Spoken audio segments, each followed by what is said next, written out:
Hi, welcome back guys. This is your friend, the Scion Fanfics. Back with amazing fanfiction. This is the series of What If Batman Deku Tamed Darkness. Now before starting, please give this video a like and subscribe to the channel if you want more videos like this. Now let's get into the fanfic. Izuku's POV. Not all men are created equal. I learned this lesson when I was in this world. People are born with powers called quirks. Some are born with fantastic, powerful quirks and are destined for either great or terrible things.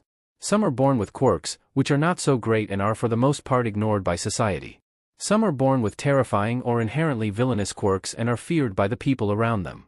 But in this world, people like to say no matter what your quirk is you can achieve greatness, that you can succeed with hard work and determination. And they weren't necessarily wrong. Eraserhead had a quirk that only worked on certain villains and only for a certain amount of time, and yet he managed to not only be one of the greatest underground heroes but also secure himself a teaching job at the most prestigious hero academy in the world UA. Gang Orca was voted third place in the heroes that most look like villains list and yet he got popular enough to be ranked the 10th best hero. Yes, it seems like what they said was true that anyone could achieve their goals no matter what quirk they had. All they had to do was try. But what about those who lacked a quirk? Yes, in this world there was still a measly 20% of people who lacked any sort of power whatsoever. I am one of them. One of the 20% of people who if they were lucky were ignored by society completely, and if they weren't would face the darkness of the world with no light in sight. In most stores, the underdog protagonist will find out he is the chosen one and will gain the power achieve his goal no matter the obstacles, light would conquer the dark and everyone would live happily ever after. But there's a reason why even in a world filled with superpowers those stories are still deemed unrealistic. Because no matter how bright the light shines it will always leave a shadow. When I was 8 learned another matter how bad your life is, know that life does not take pity on anyone. 12 years ago. Kaken, myself and some other kids were playing in the forest, and by playing I mean beating me up, under the excuse of playing heroes and villains. Or that is what normally happens but for whatever reason today Kaken just sat off to the side staring at the floor. Hey, Bakugo, are you okay? One of the kids asked.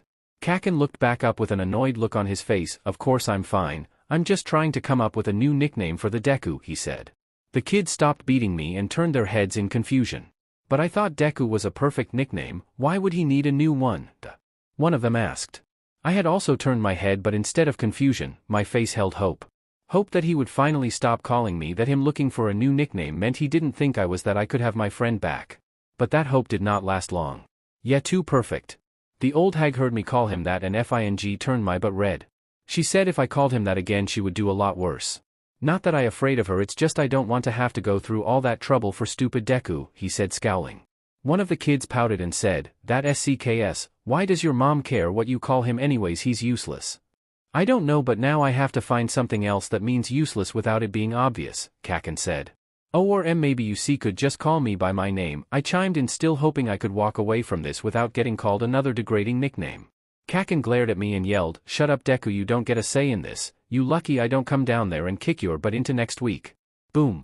Angry and frustrated Kaken decided to release an extra large explosion to scare me. Then suddenly, disoriented by the sound of the large explosion, a bat flew out of the cave. Ah, everyone screamed except for Kaken. We all ran around trying to avoid the scary-looking animal until suddenly, crash. It slammed at a tree. Almost immediately everyone except Kaken backed up as far away as possible from it. After a few moments had passed Kaken walked towards the creature picking up a stick and poking it. Kaken looked back at us and said, it's dead so stop being a bunch of babies and get over here. Hesitantly we walked over to him and looked at it. At this point in our lives, none of us had seen a bat before so knowing it was dead and couldn't hurt us we quickly dropped our fear and started poking and prodding the poor thing. What is it? It looks weird and ugly, one of the kids said.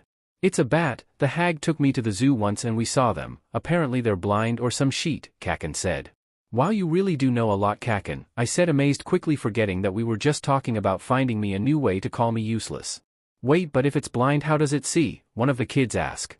The zoo guide said that they use sound to see somehow, I don't know, wasn't paying attention to such useless information, Kaken said in a bored tone. His face then switched from bored to confused. But if it could do that then how did it hit a tree? Man, this thing must really be useless if it can't even avoid a tree. Kaken said. Then Kaken's eyes widened and a smile spread across his face. That it? He said, that's Deku's new nickname. We all looked at him confused. That is going to be my nickname? Why? I asked. Don't you see, idiots, they're both useless and they both have no reason to exist when there are much better things like birds, Kaken said. Kaken, that's mean, I said, tears now spilling out of my eyes. Can it dash? No, not Deku, you are now. Means bat and it sounds better, Kaken said proudly. The other kids cheered as I cried, knowing I couldn't do anything about it. From that day on, I was Komori. A useless bat. 10 years that day. That day. The day I learned that life pities no one. The day that what little I had was snatched away from me. The day I stopped wanting to be a hero. It started like any other day. I went to school, got bullied, and beat up, cried enough tears to form a new ocean. Then I went back home. That's when the day had become less normal. My mother seemed stressed, more so than normal. When I came through the door, her head jerked towards me in alarm. Oh, Izuku, I forgot it was time for you to come back from school, she said. I was worried, as most kids would be if their mother looked like how mine did right now. Her skin was pale and covered in a nervous sweat. She was trembling, her pupils were shrunken with fear, and she was clutching a soup ladle as if her life depended on it. You didn't need to be the world's greatest detective to figure out something was wrong. Mom, what wrong? You look really sacred. Was there a villain attack? I asked, becoming panicked myself. No. Nothing like that, I am just a little sick is all, she lied. My mother was always a terrible liar and now was definitely no exception. I was about to call her out on it, but she said something before I could. Izuku, why don't you go sleep over with Katsuki today, she said. Normally the prospect of having to spend an entire night with the psychopath I once called my friend would scare me, but this time I was terrified for a whole different reason. See, I was a smart kid, and I knew that my mother was not only hiding something but also trying to keep me out of the house, so that told me something scary was coming to the house. So I asked again, trying hard not to stutter, Mom, what's wrong? My mom flinched. I told you nothing is wrong. Now I really think you should spend the night with Katsuki here. I'll call Mitsuki now and dash. Bang, bang, bang. A loud knock had interrupted her. My mother froze. Bang, bang, bang. Mom, what's dash? My mother put her hand over my mouth. Then she picked me up and ran over to the closet, opened it and dropped me inside and kneeled down to speak to me. Izuku, I'm sorry. I need you to be quiet, please, just don't say a word. She said, tears trailing down her cheeks. I wanted to say something, anything, but the bravery I had was used up. Now I was too terrified to say a word. My mother got up and closed the closet door. Bang, bang, bang. The knocking got louder and faster. Bang, bang, bang. Bang, bang, bang. Then it stopped. Crash. The door swung open. So, you're the unlucky beach that saw me, said a male voice. I could have sworn it sounded familiar. Wanting to put a face to that familiar voice, I opened the closet door just enough for me to see. I saw a man in costume. A hero costume. With my obsessive knowledge of heroes, I had already figured out who this was. His hero name was Frightening Bolt. He had an electric quirk that allowed him to shoot a bolt of lightning from his hands. But why was he here? Why did he break into their house? Heroes weren't supposed to do things like that. I'm sorry, it was an accident. I never meant to see you doing those things. I swear I won't. My mother's sentence was interrupted by a punch in the stomach, knocking her down to the floor. Shut up, Frightening Bolt said, kicking her hard. Everything was going so well. I found myself a new beach to have fun with and was about start getting it on. Then you show up and spot us just when the fun was starting. Frightening Bolt pulled a bag from his belt. You know. Normally when a lady sees me having fun, I invite her to join, but since you're so fat and ugly, I guess I'll take care of you the same way I take care of the men who interrupt me, he said. And as he said that, he pulled out a gun from his pouch. You see, I can't kill you with my quirk, otherwise I might risk being a suspect, but anyone could have killed someone with this. Since I'm a pro hero, no one will suspect it, Frightening Bolt said as admired the gun. Mom's eyes widened in terror. Please don't. You're a hero. Why, you're supposed to save people, help people. Please don't do this, she begged desperately. Frightening Bolt smiled and lined up the gun to my mother's head. I am helping someone, click, myself. I wanted to run out of the closet and stop him. I wanted to scream at him to stop. I wanted to do anything at all. But I was too scared to do anything. Bang. I watched as my mother's body hit the floor. I was still. I didn't scream, I didn't cry, I didn't move. I couldn't even think. The only thing going through my head was the image of my mother's dead body across the floor. At some point, Frightening Bolt had left and the police had arrived. I don't know, when I wasn't paying attention, the only thing I could see was her dead body. Later I had told them everything, but they didn't believe me. Frightening Bolt was right. Since he was a pro hero, no one would suspect him. They just said that I was seeing things because of the trauma. After that, they sent me to live with my father in America. My father was CEO of an insurance company in America. He had come to Japan on a vacation where he met Mom. He was going to bring her back to America with him, but after she got pregnant they decided to stay for a little while, and then after learning about my condition he left. The only reason I even knew he existed was because of the money he sent to Mom from time to time. So as you can imagine, he was not ecstatic to hear he would have to take care of the quirkless son. He had tried to distance himself from as much as possible. I didn't want to see him either. He hurt Mom when he left, and his absence just put another target on my back when it came to school. The only reason he didn't divorce Mom or send me to an orphanage is because if he did anything official the media would find out and eat him alive. Which put him in a bad position, because if the media found out he had a quirkless son, that he had abandoned in Japan, there would be hell. But I'll give credit where credit is due. My father was a smart man, and just because he couldn't do anything official didn't mean he couldn't find other ways to keep me away from him. When I arrived at the large building my father lived in, I was ushered in quickly to the elevator. After arriving at the 10th floor we got out. We entered a room that looked like an office, and for the first and last time since I was 5, I saw him, my father. "Thank you, you can leave now," he said, the man who scrutinized me. After he left, me and my father just stood there in silence staring at each other. After a few moments, he sat down behind his desk before pointing to the chair across from him and saying, "Sit." I stayed put, and continued to glare at him. He sighed, "All right Izuku, I have no doubt that you hate me, especially after what just happened to your mother. My goal is not to get you to like me. In fact, for what I have planned it would probably be more beneficial for both of us if kept hating me. But for now I need you to cooperate, and after this is done you'll never have to put up with me again." Sound interesting? I will admit I was curious. As much as I hated the man, if he had a plan that would make it so we never had to see each other again, then I'll do it. Hesitantly I went up to the chair and sat down. He smiled, "Good. Now we both have a problem.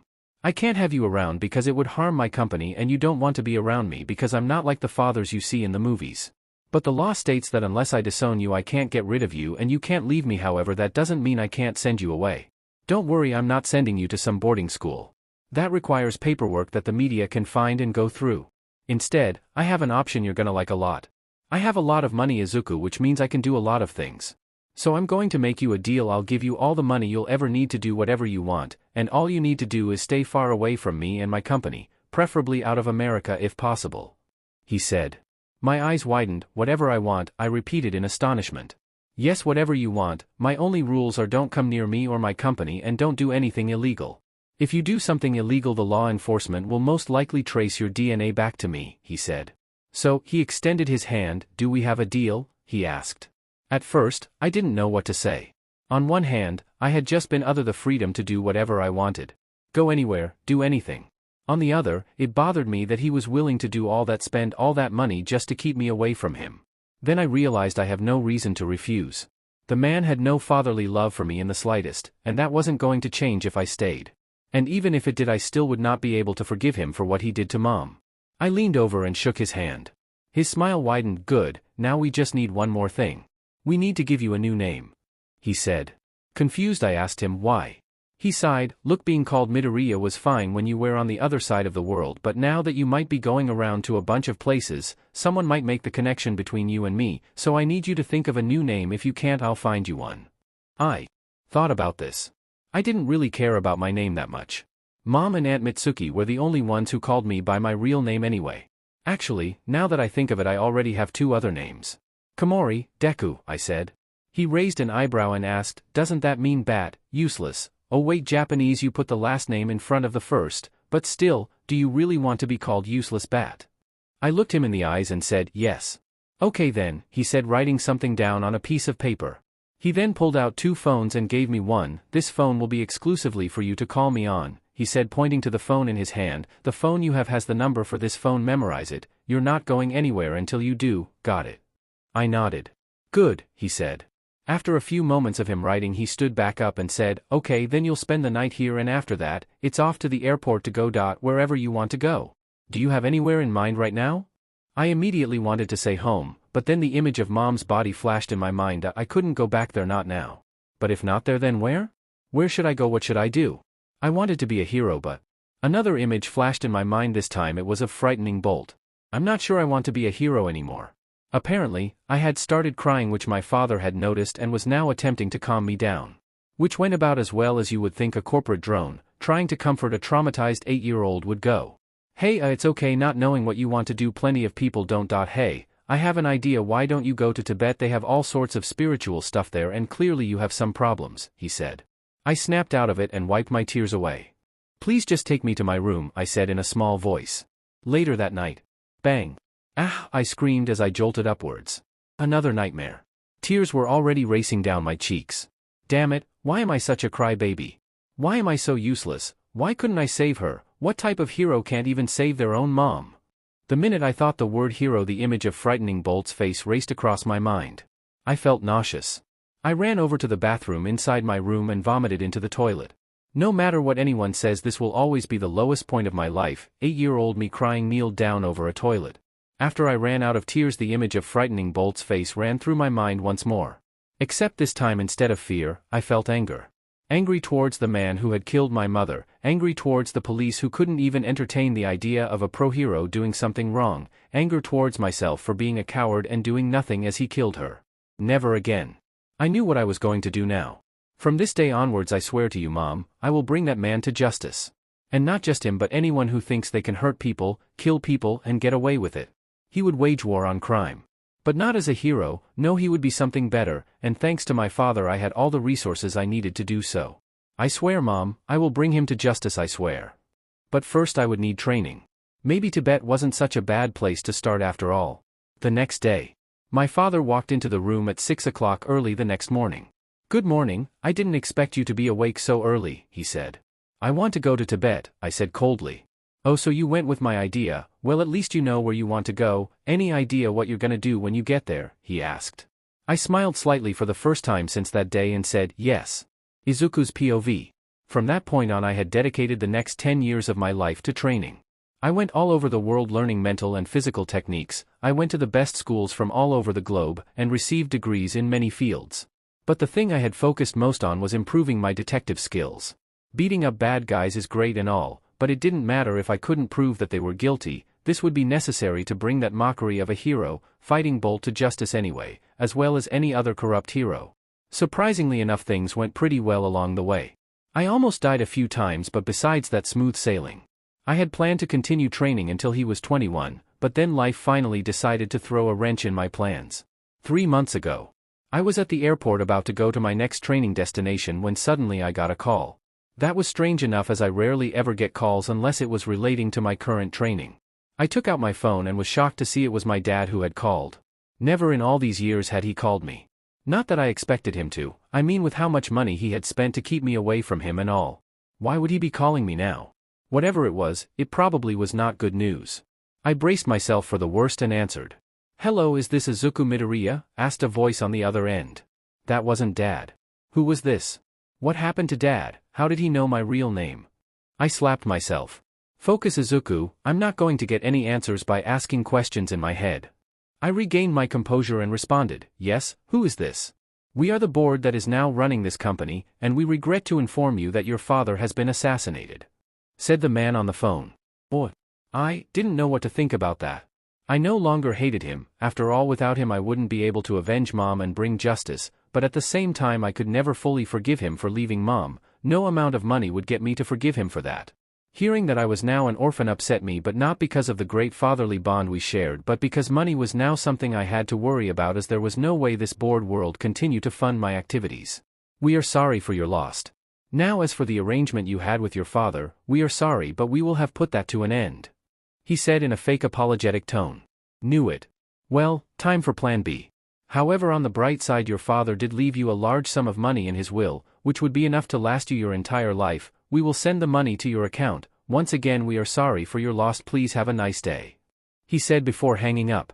I was honestly surprised he left me anything. I thought that if he were to die I would be on my own. Guess plan B won't be necessary then. Either way, looks like I'll have to cut my training short. Dad may have sent me a lot of money, but it was not the basically unlimited funding I had before, and I would need a lot of money to even get started. Looks like it's time to go home. The present. Finally, the preparations had been finished. I had used about half my funds, but now I could finally start. The revenge 10 years in the making would start. When I got to Japan, the first thing I did was hire a construction company to build me a house.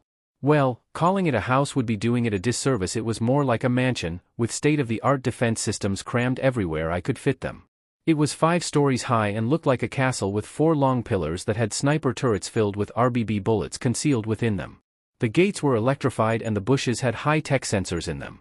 Safe to say people would have a very difficult time even getting to his front door if they were uninvited. This type of security went throughout the entire house. About half a mile beneath the mansion was a large cave system.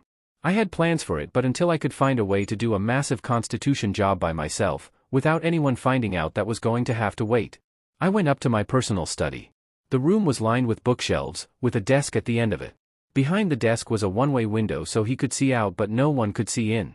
I went over to the desk and pressed the hidden button underneath it, revealing the staircase to my hidden room.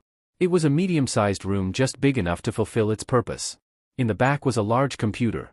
This computer was meant to do a large number of things, from looking up classified information, scanning both organic and non-organic matter, and it was connected to all sorts of traffic cameras, police scanners, and more to keep me up to date on crime in the city.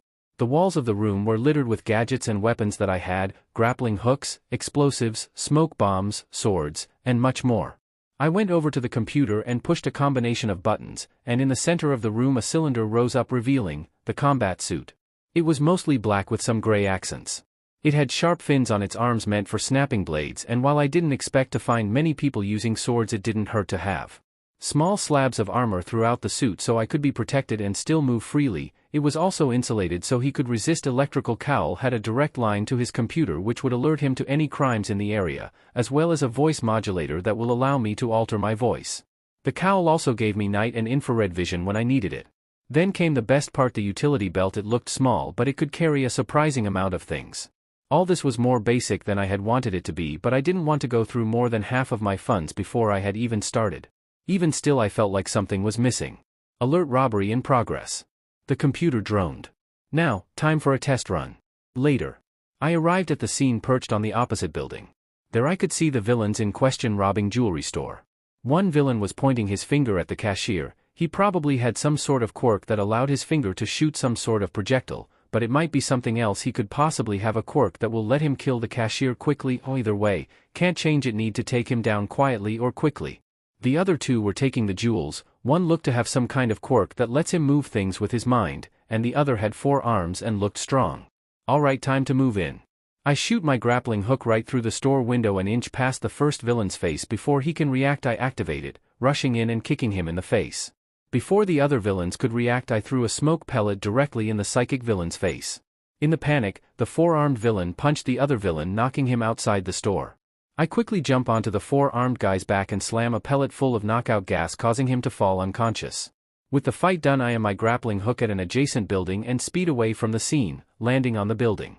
Running from rooftop to rooftop, I thought, well, that was easy, a bit too easy. I barely managed to dodge the capture tool that was coming towards me. Not bad, but I'm afraid I'm going to have to arrest you for vigilantism, I heard a tired voice say. I turned around to see Eraserhead standing there, his quirk active. I used to really like Eraserhead, seeing as he was the closest thing to a quirkless hero there was. Then I learned about the expulsions, how he judged people swiftly and with nothing taken into consideration. As someone who knew what it was like to deemed worthless by people who knew nothing about you, this set me off. Eraserhead, didn't think you would be out tonight. Don't you have a lesson plan to make, or did you expel your entire class already? I said, my voice distorted. You know who I am? He asked. I nodded. I know a lot of things. Shota Aizawa, underground hero, and teacher at UA. Has a reputation for expelling students he deems to have no potential. Which is pretty presumptuous if you ask me. Presumptuous? He asked. I just don't like wasting my time on kids that would never make it as heroes. And what gives you the right to judge something like potential? You're their teacher, but only because you're the top underground hero, other than that you're still capable of making mistakes, and yet if you see a student you think is not worth your oh so precious time, then you don't even give them a second glance before disposing of them and all the hard work they put into getting there. I growled. Eraserhead raised an eyebrow. Sounds like you speak from experience. Are you one of my former students?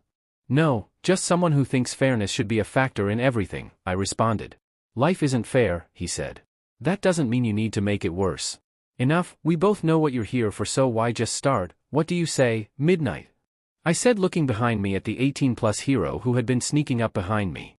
I dropped a smoke pellet as I barely dodged the WHP and then activated my inferred. DMN, he's good, I heard Midnight say. Less talking, more fighting. Activate you quirk, I'll step back and cover his escape routes, Eraserhead said. As if it would be that easy. I pressed down on the side of my cowl, causing my gas mask to rise up, covering my mouth. Going into the mist, I threw a shuriken next to her foot. Midnight heard the sound, and with her sight obstructed she whipped it thinking it was me, getting her WHP stuck on the tip. Taking this opportunity, one punched her in the face, knocking her back, and while she was stunned I threw a bolus from my utility belt, trapping her. Not giving her a chance to pull any tricks, I dealt another blow to her face, knocking her unconscious. I waited until the mist faded. I heard Eraserhead's capture weapon coming, and before it could trap me I grabbed it out of midair and yanked it, causing Eraserhead to come falling towards me. But before I could do anything he threw caltrops at me, forcing me to dodge. As he landed I threw smoke bombs down. I moved as quietly as possible, but Eraserhead was ready, and as I tried to approach he threw caltrops out all over the rooftop, limiting my movement. Not enough. I took out my grappling hook and shot it at Eraserhead. It connected and I shot towards him, the momentum throwing us both off the building. We landed in an alleyway adjacent from the building. I used my grappling hook to slow my fall, and Eraserhead used his capture gear. All this work and he hasn't even realized. I saw him reach for his caltrops, but I threw a shuriken to stop him. Not letting up, I jumped up and ran on the wall and tried to axe kick him, but he dodged. Eraserhead tried to counter by punching me while I was recovering, but instead of getting up into punching range I let myself fall and threw a glue bomb at him. Eraserhead tried to move back, but he put too much force into his punch and the momentum kept him in place long enough for the glue bomb to go off, trapping the pro hero. Getting back up I sweep kicked him, causing him to fall, and the glue kept him down. The fight was done. I leaned up against the wall, breathing, exhausted. You know, I said between breaths, this only proves my point about you being presumptuous. And how does me doing my job, trying to stop a vigilante, prove that I'm presumptuous? He asked, also breathing. Well, to start, I'm not a vigilante, I said. Oh please. He huffed, don't try to tell me you're a hero, I keep up to date with heroes in the area, I would now if you were. I laughed a little. I never said I was a hero, I'm just not a vigilante. You see, the law defines a vigilante as an unlicensed civilian using their quirk to stop a crime. I however never used my quirk. What? Eraserhead asked, turning his head to me with a confused expression. I never used my quirk. That means I'm not a vigilante. Technically, by word of law, I never committed vigilantism. The only person who did something illegal here was Midnight and yourself, for attacking a civilian. I explained. So that's why you didn't attack even when you knew Midnight was sneaking up on you. If you attacked, you could still be charged for attacking a pro hero. He said, then what was the point of fighting us? Why didn't you just tell us this before we attacked you? 1. You might not have believed me if I told you I stopped 3 villains without using my quirk. By fighting you it demonstrates the plausibility of my claim, and 2. I needed the practice, I explained. Practice? You're calling fighting 2 pro heroes practice, now look who's being presumptuous, he grumbled. Well, I had an escape plan in case things went south. I said, rubbing the back of my head in slight embarrassment. Although, I said, bringing my hand to my chin. I didn't take possible reinforcements into consideration. Guess I'll have to do better next time. It was nice talking to you, Eraserhead, but if someone sees us like this they will most likely assume I'm a villain. I pulled out my grappling hook. Wait! Eraserhead shouted, startling me. What? I asked, regaining my composure. Given how well you're equipped, I take it this is not a one-time thing. He said. I nodded. Then since I can't legally stop you, let me give you some advice. Make a name for yourself. What's your code name? He asked. What would you say if I said I didn't have one? I said nervously. I'd say that I'm ashamed that I lost to you. He sighed. Listen, intimidation is key, and the best tool for intimidation is to have a reputation, just don't reveal too much about yourself. That's really good advice now that I think about it. How did I not think of that? I sighed and aimed my grappling hook again. Thanks for the advice, I said before speeding off. At the mansion. Stupid, how could I forget intimidation tactics? I sighed. I knew something was missing. I need to find a code name, but what? Suddenly realization struck. Of course, once again I find myself needing a different name. Komori.Wait, I used that name as an alias before. It's unlikely anyone will make that connection, but better safe than sorry. How about Batman? Yeah, I like it. 3 months later at HNN News. No POV. Welcome to HNN News. For our first story today we shift away from the hero society into the illegal world of vigilantes, or not? Said the newswomen. That right, for the last 3 months a new vigilante has made himself known in Japan, calling himself Batman. However, it seems due to him not using a quirk he cannot be charged to vigilantism, said the newsman. That's right, a legal technicality means that so long as no one can prove he's using his quirk, then he can fight villains just like the heroes, except without a license. The question is, should the legal definition of vigilante be changed for one person? Here with more comments on the matter is Nyusu Teori with Midnight, said the newswomen. The camera such screens to show Midnight on a couch next to a different newswoman. Hi, I am Nyusu Teori here with Midnight, said the woman next to Midnight. Now Midnight, you said you fought this Batman. If that's the case, shouldn't he be categorized as a villain for attacking a pro-hero? Nyusu asked. Nope, Midnight said with an upset look on her face, clearly not happy with the situation. The guy is smart and knew we would think he was a vigilante and waited for us to attack, and since he never used a quirk during the fight, everything he did can be listed as self-defense. So he can just go around committing vigilantism, but because of this one technicality, he can't be charged? Shouldn't he be charged with assaulting the villains? The law is listing him as a civilian, so he shouldn't have any protection from that, right? Nyusu asked with a look of worry and befuddlement. Midnight sighed again. Nope. You see, the self-defense law states that if you are at the scene where the crime is taking place and if you don't use your quirk, then any actions except murder towards the villain are not illegal, and even if Batman actively goes to those crime scenes under the law, it's as if he was there from the beginning. But how do we know he hasn't been using his quirk? He could have been using it secretly the whole time. I have heard rumors of villains claiming that he used his quirk on them, said Nyusu. Investigators have looked at the villains he fought and most of them are simply taken down punches or kicks, and if they see anything that could have been done by a quirk, there is typically some form of proof that it was the work of one of his gadgets. And yes, there are some villains that have claimed to see Batman uses his quirk on them, but problem with that is they all have different claims on what his quirk is. One said he had an illusion quirk, another said he could fly, and one said that he could summon an army of bats and monkeys to form a giant version of himself. Yes, that was a real claim. Midnight said in a tone so tired Eraserhead would be proud. So either this guy has 1,000 quirks or the criminals are lying to try and get Batman in trouble out of spite. Guess which one is more believable? So there's nothing anyone can do to stop this guy from basically breaking the law? Asked Nyusu. Nope. Most of our laws are quirk-based, namely because we thought no one in their right mind would try and do any of these things without a quirk. Midnight said frustratedly, I mean, what person goes, gee, I'm gonna go out and look for villains to fight without professional training, and also I'm gonna handicap myself by not using my quirk? I mean, it's insane, right? It's just, ugh. Midnight had started thwacking her WHP against the arm of the chair in frustration. Well, it seems that he would have had some sort of training. I mean, he beat multiple villains and even you and another pro-hero all without a quirk, so he would have to have some kind of combat training and training to handle those gadgets of his. Do you have any idea on where he could have gotten this training, or the gadgets for that matter? Nyusu asked. Okay, I am getting tired of saying nope. I'm sorry if I'm being a bit rude, but we have a vigilante we can't arrest and the Hero Society has been going crazy trying to find a way to stop him, and the police has been getting on our butts about finding anything at all that we can charge this guy with, but there's nothing. We can't find out his identity, where he gets his stuff, anything. We have no information whatsoever. He comes to a crime scene, fights and leaves and gives no clues on anything about him, and we can't do anything about it. Midnight ranted. After that, Midnight and Nyusu sat there in silence for a few moments before Nyusu said, in a slightly scared voice, well, clearly you're pretty frustrated, so I think we should end this interview, but before we go, there is one important question. Do you think we should change the legal definition for vigilantism, because of this one person? Midnight fell to the sofa, her hand on her face and her head down, exhausted. She said, absolutely.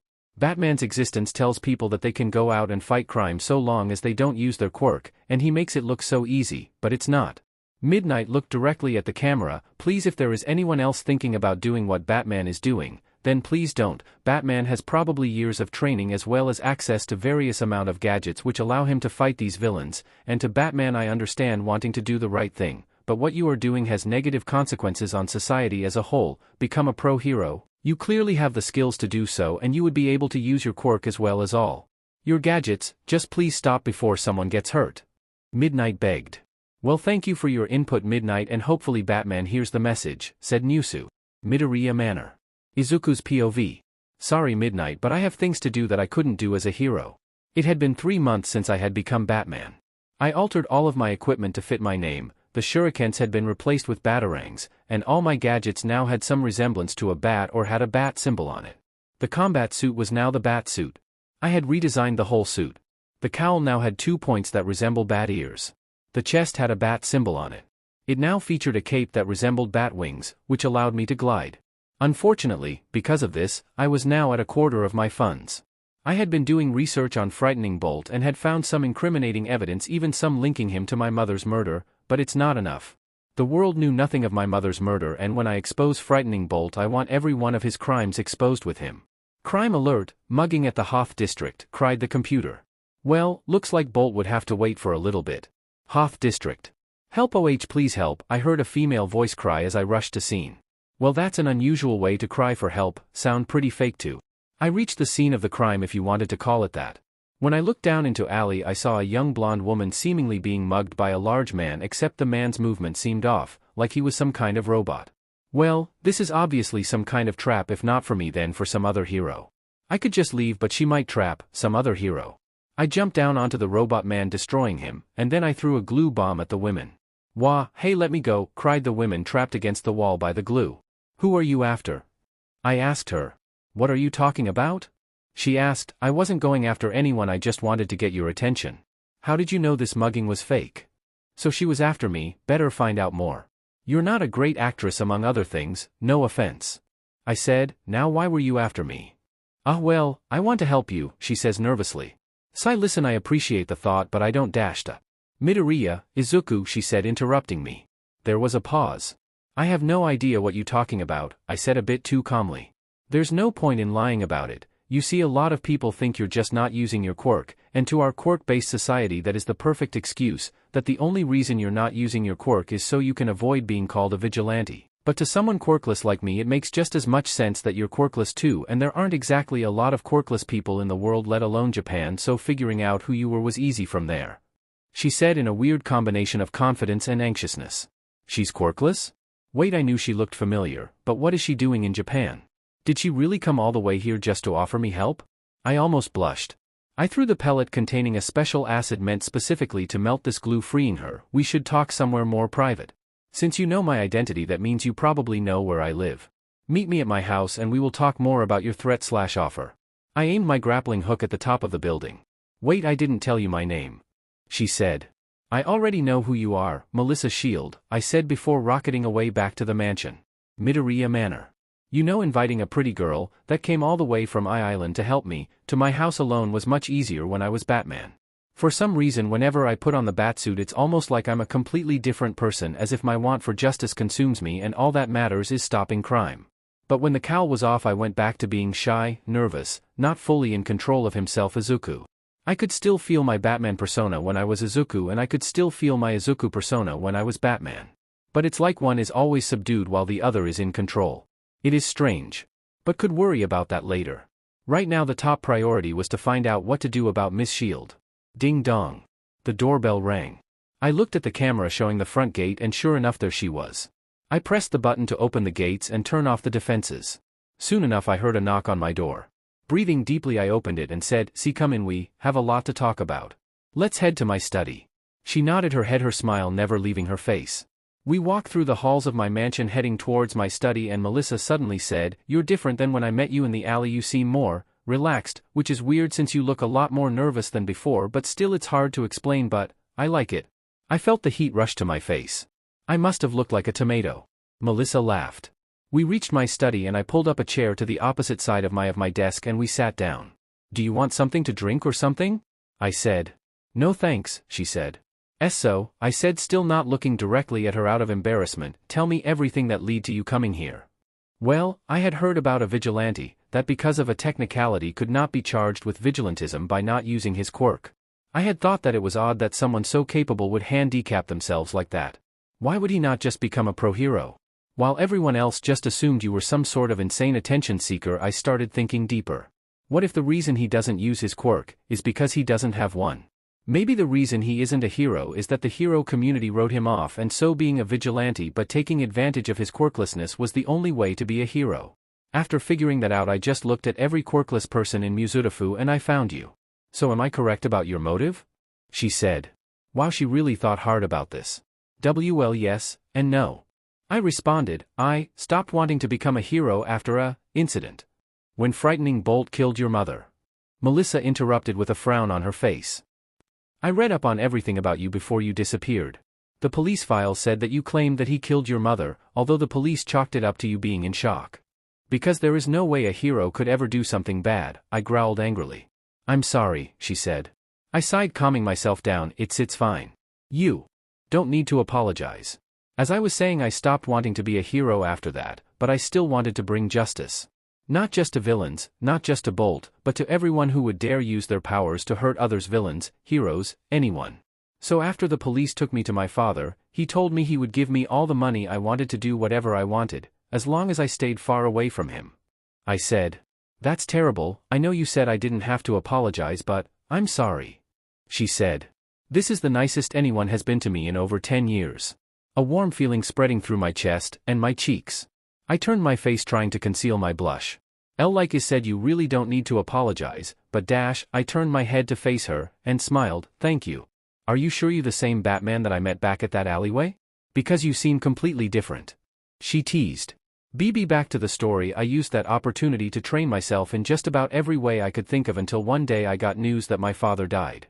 Fortunately, to my surprise, he left me a large amount of money in his will, so I used that money to set myself up and became Batman. I finished. So I was right about the person but wrong about the motive. Melissa said. So you became Batman because of a distaste for heroes, and so you could do private investigations on other heroes. That seems pretty shady. Melissa said with a suspicious squint.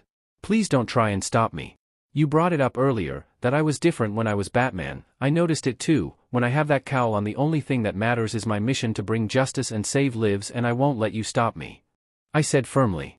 Don't worry, I trust you, and to be honest, the idea of someone keeping an eye on the heroes and keeping them honest is a good idea. I want in, she said. I'm sorry. What? I said, flabbergasted. I want in. You can't expect to monitor all of hero society by yourself, can you? She asked. Well, I stammered. Also, I'm guessing that after building an mansion and creating all those gadgets, you're probably starting to worry about money, right? She added. Was all I could respond with. And I know you identity, so really you don't have much of choice. She said in a cocky tone. The only thing I could do was stammer in defeat. Maybe I should have just had this conversation in the Batsuit, because apparently, that's the only time I can talk to people without acting like an idiot. So here's the deal. I'll provide funding, build more gadgets as well as other things, and monitor the city, and you can go out and punch the bad. She said. Okay, I said, not knowing what else to say with her taking complete control of the situation. Perfect. So, partners? She asked, extending her hand. Wait, you didn't even tell me why you are doing this. I told you why I'm Batman. Why do you want to help me? I asked. Well, when I figured out you were quirkless, I figured you could be a huge inspiration for quirkless people everywhere. People may not know you're quirkless, but they know you fight quirkless, and that may be enough. So for that reason I want to help you. To show quirkless people like us that they can still achieve great things. She said with fire in her eyes. An inspiration.To people like us? I had never really thought about it like that. I had been so preoccupied with my mission that I hadn't even really thought about inspiring people. When I was a kid, inspiring people had always been a huge part of my dream, making people feel safe, telling them that they could achieve their dreams. When did I forget that? Of course, I knew the answer. I forgot when my mom died. After that, the inspirational part of my dream faded away in favor of the punching bad people part.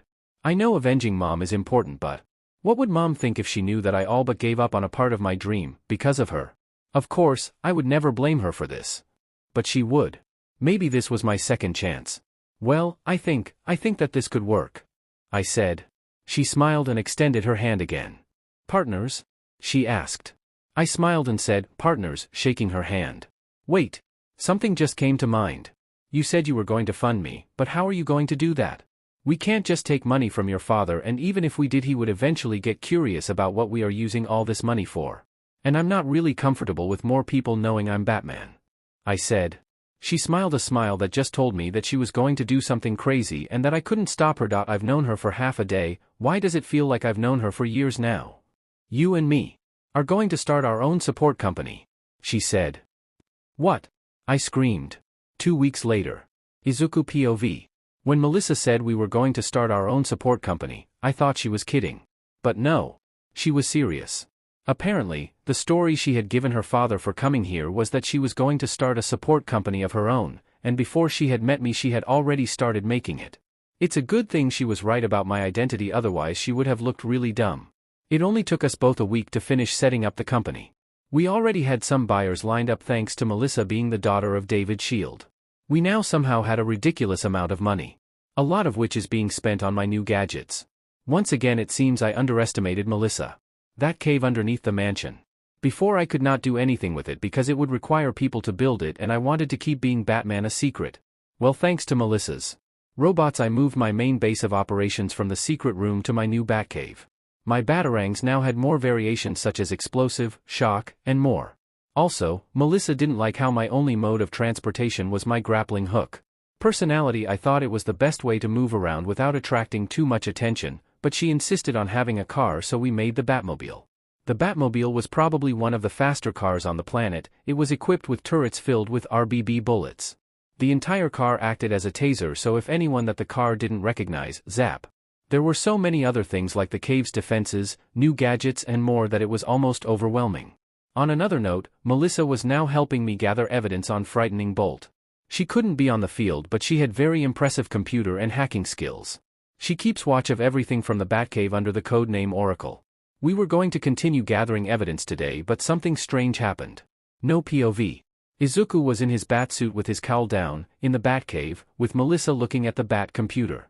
Hey, I didn't want to ask in case it was personal, but why is everything Bat-themed? Melissa asked.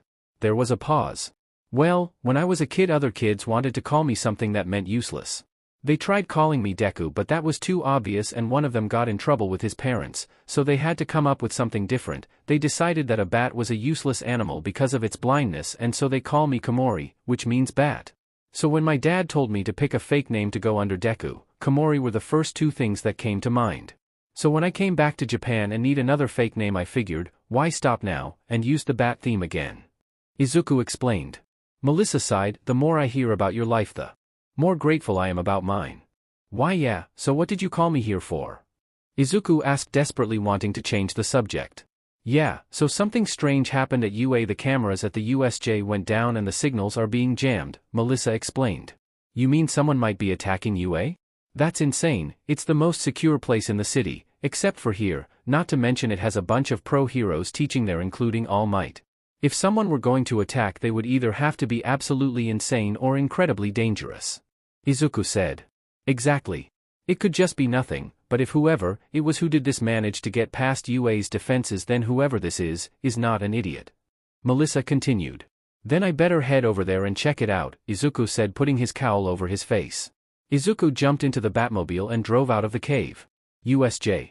Izuku stood on the roof of the USJ, having parked the Batmobile in an alleyway and then grappling his way up. Seeing as the roof was a dome made of glass, it made it extremely easy for Izuku to spot the villains throughout the facility as well as what looked to be students scattered around as well. Izuku took notice specifically of 3 students trapped on a boat in the flood zone, with villains surrounding them. Judging by them not trying to board the boat, they probably don't know what their quirks are. Still, they look like they need the most help, thought Izuku. Izuku smashed through the ceiling, throwing Era electric batarangs into the water, effectively taking care of the villains, and landing onto the boats. The students Izuku saw turned out to be Azui Tsuyu, Minoru Mineta, and Hitoshi Shinso. Whoa, it's Batman. He saved us, shouted Mineta. What happened here? Asked Izuku. Why should we tell you? Said Tsuyu, clearly not a fan. How about because he saved our lives? Also, is now really the time for this? Shinso said.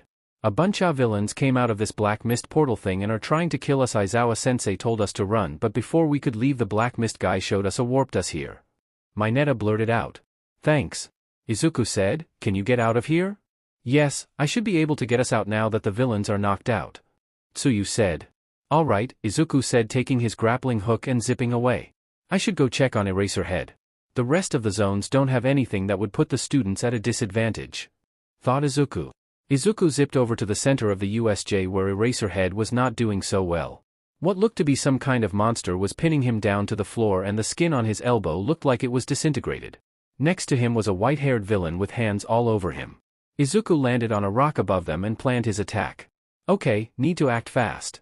The monster probably has some kind of strength or endurance quirk, so punching him won't work. His brain is exposed, so if I throw an electric batarang at it, then I should be able to cause some sort of brain failure. The thing doesn't look like it's sentient, meaning I don't need to worry about killing it, Izuku thought.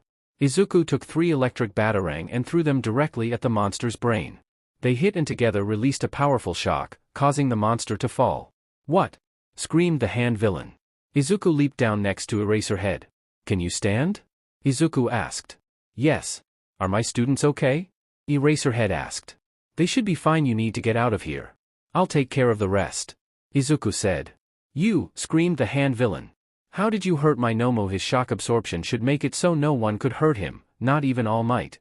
When you say shock absorption, I assume you mean physical shock, correct? Izuku asked. Duh. The hand villain replied. Well, then the answer is simple. Its entire brain is exposed. Even if it absorbs the attack, it's still really easy to penetrate. Izuku replied.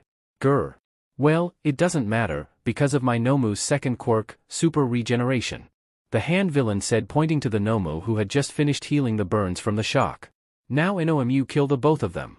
The hand villain screamed, pointing at Izuku and Eraserhead. There was a pause as the Nomu laid there motionless. I said. Kill them. The hand villain screamed again. The Nomu did not move. Izuku almost wanted to laugh. You do know the no form of regeneration is going to fix the type of brain damage that a shock that strong would make, right? Sure, it will fix the burns, but that thing's brain is never going to work properly, and while the thing was a mindless monster, you still need a brain to do basic things like receiving and following orders and also moving. In summary, that thing is not getting back. He explained. Nice. Said Eraserhead. No. Screamed the hand villain. He was supposed to beat All Might. He was supposed to be the anti-symbol of peace. He wasn't supposed to lose to some random NPC. You cheated. Did you just call an NPC? Izuku asked. I'll kill you. Don't think I don't recognize you, Batman. My name is Shigaraki Tamura, remember it, because it will be the last thing you ever hear. Shigaraki roared as he lunged at Izuku. 10 seconds later. Shigaraki was now beaten and handcuffed. To keep him from disintegrating the cuffs, Izuku had broken both his hands and wrist. Well, that was easy. Almost kind of anticlimactic. Oh well, Eraserhead, you find someplace safe while I go check on the other students. Izuku said. But before either of them could do anything, black smoke appeared in front of them.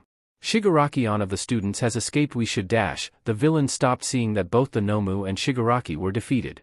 Well, this was unexpected. So you are the famous Batman. It would seem that your skills are just as impressive as they say if you defeated the Nomu. You may call me Kurojairi, and we are the League of Villains, and I'll be taking my accomplice back. Said Kurojairi. Izuku had turned on the infrared vision in his cowl to see if the villain had a body, which he did. Izuku then threw a batarang a couple feet to the left of Kurojairi. It seems like your aim needs work, perhaps you're not that skilled after dash. Kurojairi was interrupted by the batarang curving back and hitting him in back and then releasing another electric shock. The fact that he was wearing a metal neck thing did not help him in the slightest. I think these may be one of my favorite gadgets. Izuku thought as the villain was being electrocuted. He fell down, smoking the mist going back into his body until the only mist that remained were those that were covering his head and hands. Izuku walks up to the fallen villain and took a syringe out of his belt before injecting its contents into Kurojairi. What that? Asked Eraserhead. Something to keep him knocked out for long enough for the police to contain him. Izuku answers. Good. So you mind explaining how you knew we were under attack? Eraserhead asked. I have my ways, Izuku said, slightly nervous. That's not an answer. You know we could charge you with breaking into private property. Eraserhead said. Yeah, I'm sure the media and the public would love that. Breaking news: UA gets invaded by villains, Batman shows up, saves some 3 students and a teacher, and captures the villains, and UA sues him for breaking and entering. Izuku responds, calling his bluff. Suddenly All Might burst into place. I am here. He shouted, looking absolutely said. He came in ready to beat the hell out of the villains who would dare attack his students. But then he saw the defeated villains and his face shifted from sad to confused and then relief. All Might's eyes landed on Izuku and Eraserhead. He dashed over to them. What happened? Where are the students? He asked. They were scattered across the facility. Batman says he saved a few of them. The villains warped here using that mist villain on the floor over there. Don't worry, Batman gave him something that will keep him unconscious. That monster over there was meant to kill you, and somehow it had multiple quirks, those being shock absorption and super regeneration. It would have been a big problem had Batman not sent a large shock straight to its brain. Then Batman took out the other 2 who seemed to be leading this attack. Eraserhead explained. It's a good thing Batman showed up then. All Might said. Batman, thank you for saving my students. Keep calm, Izuku, keep calm, you can freak out later. Izuku thought, trying to keep himself from fanboying. Right, well, they are not safe yet. If you want to pay me back, then go check on them. Izuku said, barely keeping his composure. Right. All Might said. Then he sprinted to the zones. After he left, Izuku walked over to Nomu. He took a batarang and sliced off a piece of the Nomu and put it in his belt. What are you doing? Eraserhead asked. This League of Villains was able to make a creature with multiple quirks that they can control completely. Not to mention, if I didn't have my electric batarangs, then I don't think any of us could have beat that thing. Even All Might not have been enough. I need to figure out how they did this. Izuku explained. That sound like it could be pretty important information. Mind sharing? Asked a voice from the entrance. Izuku and Eraserhead looked up to see Mizu and all the other UA teachers standing at the entrance. Batman, I think it's about time we talked, Mizu said. It would appear like this, Batman is going to be more of a problem than I had thought. Said. We need to kill him now. Screamed. Problem is, we have no clue as to his identity. He has made sure to keep it under wraps. Him not using his quirk also makes it much more difficult. Respond? We can't just let him get away with humiliating us. Yelled. Calm yourself, I have something special prepared for him. Said with a dark chuckle. CRP, I'm not gonna make it. But I have to make it, I can't let it end like this. Izuku thought. You two need to get out of there now. Izuku yelled. We can't. If we do, then? We'll kill the civilians. It's a hero's job to protect the people, we can't fail them. Respond? But what about a job? You can't die now? Needs you. Izuku yelled. Izuku heard screaming on the other end. Izuku yelled. We are still here, Izuku? Responded. Izuku, is what we are saying right now being recorded? Yes, why? Izuku asked. Because we have something to tell? Before we go. I can't move. Izuku thought. It seems that you're just as skilled as people say. If you didn't get overconfident at the end, or if you knew about my quirk, then I would have lost. Said. He's right. Sheet, this my fault. Thought Izuku. Judging by the look on your face, you are regretting your actions. But there is no fear of death in your expression. Let me guess, you are more concerned about the people I'll kill that you could have saved, than you are your own life? Elaborated. Izuku stays silent. Chuckled. You don't need to tell me, I already know the answer. You see, I think you and I are very similar. After all, we both have a mission to take down? We just go about it in different ways. Said. You kill people. Not to mention some of the that you killed were innocent. I know I've taken a special look at everyone you have ever tried to kill. Izuku respond. I'm only human, we all make mistakes. They are unfortunate casualties in my war against. Respond. Izuku's face twist in rage underneath his cowl. You're insane. He yelled. Perhaps. But if you want to make sure innocent people don't die, then why not help me? Said. What? Izuku yelled. We both want? Gone. And we both don't want innocent people to die, right? Well, I know that you know almost everything. With your help, we could eradicate the and make sure no innocent die in the process. Said. So what do you say? Will you join me? There was a pause. Like I said, you're insane. I won't go down to their level. I won't take the life of any living being, criminal or not. And besides, do you really think I could ever just let you roam free after all the people you killed? Some of those people had families, maybe even kids. And you took their lives without a second thought. Without giving them a chance to change and atone for their actions. I may want gone, but even them I will not kill. I will never help you. Izuku yelled. There was another pause. A shame. But at the same time, it's not. It seems you are a Batman. Said as he smiled. Walked up to the still immobilized Izuku.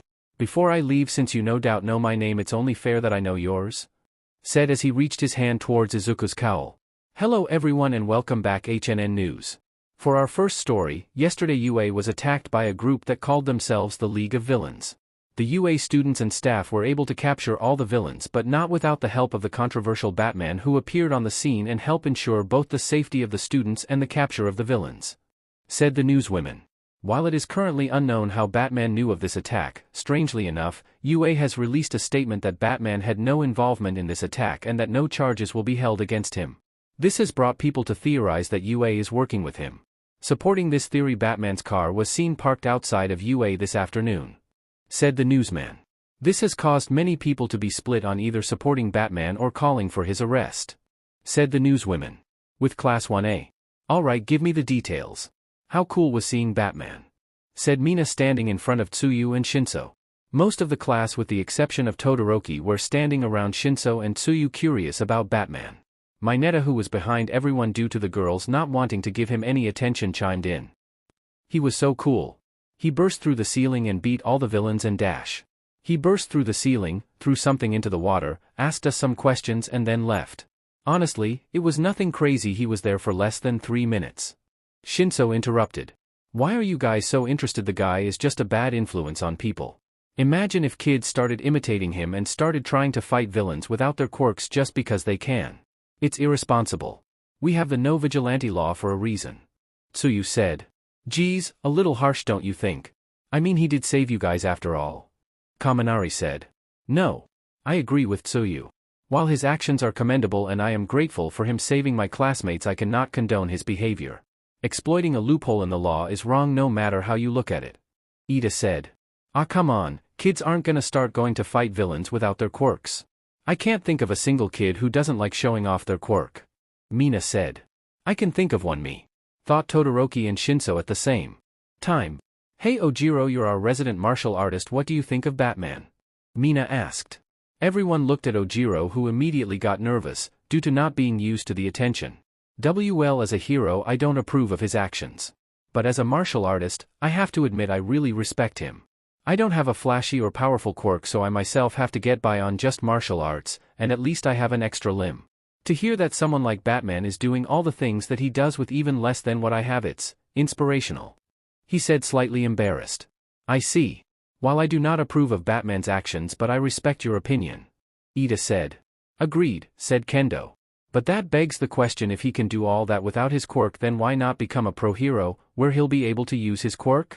Momo asked.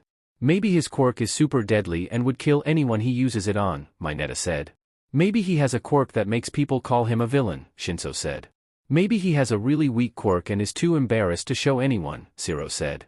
Class 1A descended into theories, and yet no one ever even thought of him being quirkless. Izuku and the teachers were now sitting in the UA conference room. Should we really allow Batman to be a part of this? He's one technicality away from being a vigilante, and past that he is still considered a civilian. Said Midnight, giving Batman a dirty glare. I'm not too keen on his activities either, but we do owe him. Without him, things at the USJ could have been so much worse. Without him, someone could have been seriously hurt or even killed, and then not only would we have someone dead, but the media would end us. Snipe replied. Not to mention he is investigating the creation of Nomu, which is valuable information that we no longer have to use our own time and resources to find out. He is going to do his own thing regardless of what we do, so it's best that we work together. Like it or not, Eraserhead said. Midnight grumbled but didn't say anything. Now back to more important matters. How did the villains get inside the facility? Eraserhead asked. Young Jiro and young Yaoyorozu reported that there was a villain with an electricity quirk that had an antenna on his outfit. If I had to guess, they used the warp villain to sneak that villain inside to jam all of our signals. All Might said. Correct, the signals around the USJ were completely jammed. Izuku confirmed. Also, All Might, I know everyone in this room knows, there is no need to waste your energy by keeping you muscled form active. Everyone except Nizu recoiled in shock. That information is top secret, explain how you know this. Midnight yelled. I agree. You seem to know things that you shouldn't, and I'm tired of not getting answers. Eraserhead added. Maybe I should not have said that. Izuku thought, trying to figure a way out of this without making himself more suspicious. Enough, Nizu said. What? Was the room-wide response. We can't make him answer if he does not want to answer. Besides, maybe some things are best left unanswered. Nizu continued. Izuku shot Nizu an appreciative look from underneath his cowl. You can't be serious. Midnight said. You can't just let him keep going around performing illegal acts, finding out top secret information via secret means, and just ignore all that because he's not technically doing something wrong. Actually, I can. Batman is not our enemy. I have a strong feeling I know how he got the information. So unless you're saying you don't trust me, please calm yourselves. Nizu said. No one said a word. All right now, All Might, you can revert back into your true form now, Nizu said. All Might hesitated, glancing at Izuku before reverting back into his true form. It was baffling for Izuku, seeing the number one hero like this. Sure, he had seen it on the hacked video footage, but seeing the buff symbol of peace All Might turn into the skeleton like Toshinori Yagi was just insane.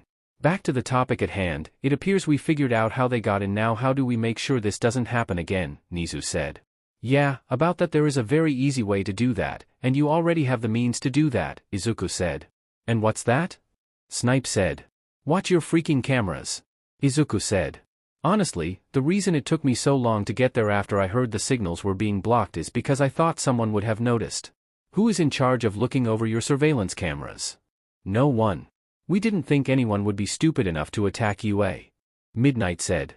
Izuku's eyes widened under his mask. Are you guys telling me that you skipped out on security. Because of pride? You put your students at risk because of pride? Well, when you put it that way it makes us sound like overconfident idiots. Present Mike said, rubbing the back of his head. That because we are. Batman's right, we messed up and we need to fix that end of sentence. Eraserhead said. Which make me wonder what other security measures we overlooked, Nizu said. Either way I think we can discuss that at a later time. Everyone, I think we are done here, please tend to your classes. Except for you two, Batman, All Might. We have things to discuss. The heroes looked at Batman uneasily, but slowly everyone but Izuku, Nizu, and All Might left. Izuku and Nizu just looked at each other for a few moments in silence while All Might just sat there in the middle, confused and slightly uncomfortable. Until Nizu broke the silence. So you hacked into UA's files yesterday, correct? Yes, Izuku confirmed. Thank you for making it easy for me. You're welcome. I hoped you found the information useful. Nizu responded. Wait. Slow down, what's going on? All Might cried, confused. Batman has been hacking UA for information for a while now, however he had some difficulty getting into the more classified files and was making progress very slowly. So I momentarily lowered the security on the files to allow him to access them, before raising the security again. Nizu answered. Why? Cried All Might, now even more confused. Because he has been gathering info on me and my activities and has figured out one of my goals, and now he wants in, Izuku said. Correct, Nizu said. All Might just looked at the two, flabbergasted, full taking in just how much smarter they were. All Might sighed, and what is his goal, exactly? We can discuss that later, at my place, Izuku said, lifting his cowl and revealing his face. All Might's jaw dropped to the floor as he spat out more blood. So it was you, Nizu said. Izuku smiled. You knew. I had a list, you were on it, I would have figured it out eventually, Nizu replied. Wait, you're that boy that Melissa started his support company with. All Might said, still in shock. Oh right, how could I forget? All Might and Melissa's father were good friends, pretty sure I heard Melissa call him Uncle All Might a few times too. Izuku thought. Does she know that you're doing this? All Might asked. All your questions will be answered at my manor. Tomorrow at 6. Izuku said. All Might reluctantly sat back and agreed. As much as he wanted answers now, he had a feeling that insisting wouldn't get him anywhere. Izuku flipped his cowl over his head and left. Are you sure this is a good idea? All Might asked. Absolutely, Nizu said. Tamura was furious. Not only had his Nomu been defeated, it wasn't even defeated by All Might. No, instead it was defeated by that miserable excuse for an NPC Batman. Just the thought of him made Tamura want to scratch his neck, but he couldn't. He was currently being transported to Tartarus along with Kurogiri, who was unconscious. He had on a special brace that kept him. Damn it, it can't end like this. I'm the main protagonist, I can't be defeated, that's not how this is supposed to go. Tamura thought. Suddenly Tamura felt like he was going to throw up. He felt something rise out of his throat into his mouth, and then he vomited this strange silver liquid. The liquid wrapped around Tamura until it consumed him completely. After the liquid dissolved, Tamura gasped for air. He looked up to find himself no longer in the prison transport van, but back at the bar. With Kurogiri there as well, still unconscious. Tamura. Tamura turned his head to see the TV. All for One uses to talk to him. I would appreciate if you told me what went wrong. All for One said. Sensei, it was Batman, he cheated. He used a super effective move and beat the Nomu. Tamura shrieked. I'm going to have to get a more comprehensible report from Kurogiri when he wakes up. Still, this Batman must have a very strong quirk if he defeated the Nomu. UA is proudly letting the illegal quirk usage go in an effort to get him on their side. Thought All for One. It would appear like this, Batman is going to be more of a problem than I had thought. Said All for One. We need to kill him now. Screamed Tamura. Problem is Tamura, we have no clue as to his identity. He has made sure to keep it under wraps, him not using his quirk also makes it much more difficult, respond All for One. We can't just let him get away with humiliating us. Yelled Tamura. Calm yourself, Tamura, I have something special prepared for him. All for One said with a dark chuckle. Izuku walked out of the conference room. Well, that went well. It's a good thing Nizu was so cooperative or things would have been much harder. Izuku thought. Komori. Said a familiar voice from behind him. Izuku froze. There was a pause and then Izuku turned around to face his childhood terror. I had a feeling you would figure it out, Izuku said with a sigh. No sheet. I'd have to be a complete dumbass to not figure out that the guy whose nickname literally meant bat, was the bat-themed vigilante. Said Bakugo said. Maybe we should have this conversation somewhere else, Izuku said. Bakugo grunted. School's out anyway, we can talk on the way to my place. Sure? Izuku said, not sure why Kaken was being so, not Kaken. Later, Bakugo's apartment. It took longer than it should have to get to Bakugo's apartment. With Izuku insisting that Bakugo could only enter the Batmobile if no one saw, and so they had to find a way for Bakugo to sneak in. Izuku walked around the small apartment in confusion. It was not run down or even in bad condition, it just seemed ordinary. Are you sure you live out here? Izuku asked. Yeah. Got a problem? Bakugo responded. No. It's just not what I was expecting from you. Izuku said. Yeah. I'm a high schooler, most people our age don't have huge mansions and endless piles of money. It was either this or stay with the hag, and that would be even more embarrassing. Bakugo said. Izuku didn't really know how to respond to that. Part of him wanted to offer him some cash to get a better place, but he would probably consider that an insult. You can take off the mask, you know. No one else is here but us. Bakugo said. Right, Izuku said, lowering his cowl. Bakugo looked at him for a moment before chuckling. So you want to tell me how you went from weak, defenseless brat with no money, to rich, versatile, vigilante? Bakugo asked, lowering himself onto the couch. Izuku sighed, seating himself on the opposite couch. It's a long story. So Izuku explained most of his story to Bakugo while leaving some details like who it was who killed his mom and his goal. And now I'm here, Izuku said. After that, the two of them just looked at each other silently. Bakugo taking in everything Izuku said. So that's what happened to me. What about you? Izuku asked. You certainly seem different, Izuku said nervously. You mean I'm not a complete a-hole, Bakugo said bluntly. Izuku's eyes widened in surprise and he was too stunned to say anything. Bakugo grinned at this and explained. UA was weird. In a good way. At first, I was still stronger than anyone else in the class. I started getting even cockier and full of myself. Then out of nowhere, three of the people who weren't anywhere near as strong as me suddenly started to surpass me. I finally realized that something was wrong when one day me and that cartoon-faced a-hole kicked my butt hard. I thought it was a fluke at first. I said to myself, there's no way he could have beat me. His quirk is the lamest out of the entire class. So I demanded a rematch. I lost again. This repeated for hours until I couldn't even use my quirk. I did not react to it well. I started training harder than ever before and challenged Cartoon Face to a fight almost every day. I lost all of them. Eventually, I started overtraining and my body couldn't take it. Cartoon Face's wins became easier and easier with each day until all it took was one punch to knock me down. Then guess what? The fucker looked at me and said that everything I was doing was wrong. I was too exhausted at the time to yell back at him, so I was forced to just listen. He said that it wasn't just the quirk or the training that made him strong. It was the fact that he could admit he was weak and strive to be stronger, that he knew that no matter what, even after becoming so strong, that he could still be beat. I wanted to tell him to F off and that there was no one stronger than me, but the fact that my body didn't move while I was laying down defeated in the dirt, with my opponent untouched. I had no choice but to acknowledge my own weakness. I was in the medical bay for days after passing out. I spent that time looking back at everything that had brought me there. Once it was all said and done, I came out knowing I wasn't invisible. After that, everything changed. I started to take people more seriously. Then you showed back up. The second I heard that some guy was dressing up in a bat and fighting villains quirkless, I knew it was you. I sat around for months hearing about how literally the weakest guy I knew became this FING super ninja or whatever you are. So yeah, that F'd with my head for a while and I just kinda calmed down. I guess life can only F with someone's head so much before they just expect it and stop caring. Bakugo said. Oh. Was Izuku's response. Bakugo stared at him strangely before he burst into laughter. Oh? That's all you have to say? You may have gotten tougher, but I guess whatever training you did was FING useless in improving your social skills. Izuku crossed his arms. Like you're much better.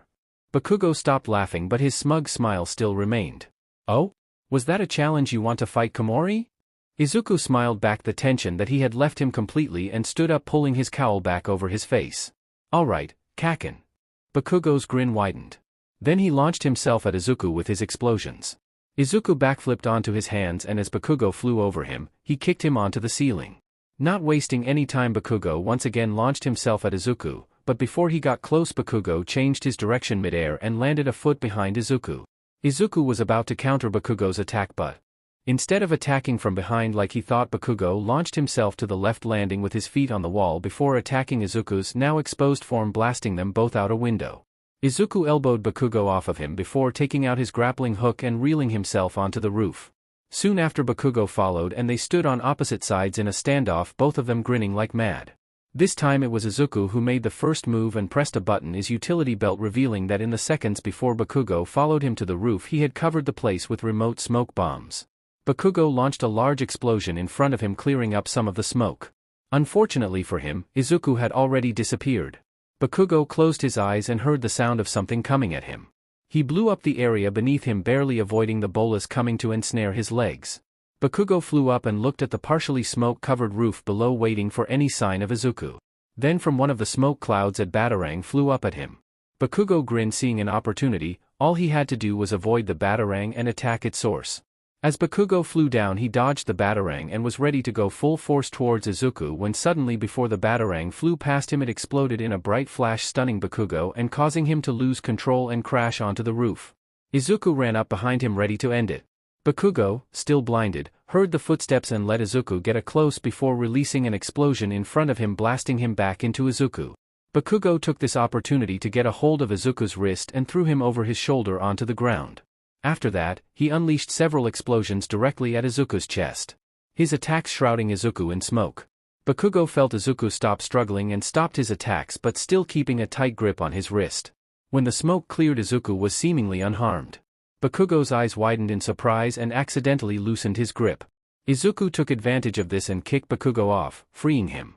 Izuku jumped back onto his feet. "You're going to have to better than that, Kaken. This armor can take a hit from All Might and keep going." Bakugo cursed under his breath. "All Might, huh? Guess I have no choice but to use my ultimate attack. I just need to find a way to get him into the air," Bakugo thought.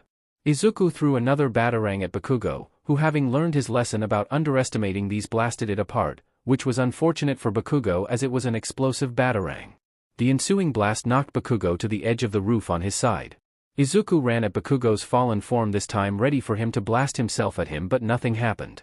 As Izuku approached, Bakugo remained still, but Izuku knew he was still conscious because of his scanners. "Stun grenade!" Bakugo yelled as he released a flash from his hands, stunning Izuku. Bakugo took this chance to get up, grab Izuku and lift him over his head before blasting him into the sky. Izuku recovered and faced himself downwards, ready to use this to his advantage. He pulled out a few batarangs ready to attack. But Bakugo never gave him the chance. Aiming both his palms at Izuku, Bakugo braced himself for the kickback. Nagasaki impact. Boom. From his palms came a massive explosion, big enough to engulf a building, breaking the ground below him. Izuku barely had enough to activate his mouth guard before the explosion engulfed him. Most of the city could see the massive explosion and thought it was a villain attack, causing people to panic. After half a minute the explosion died down. Bakugo looked up, trying to see Izuku past the smoke. His arms felt like they were about to snap in half and his legs hurt like hell.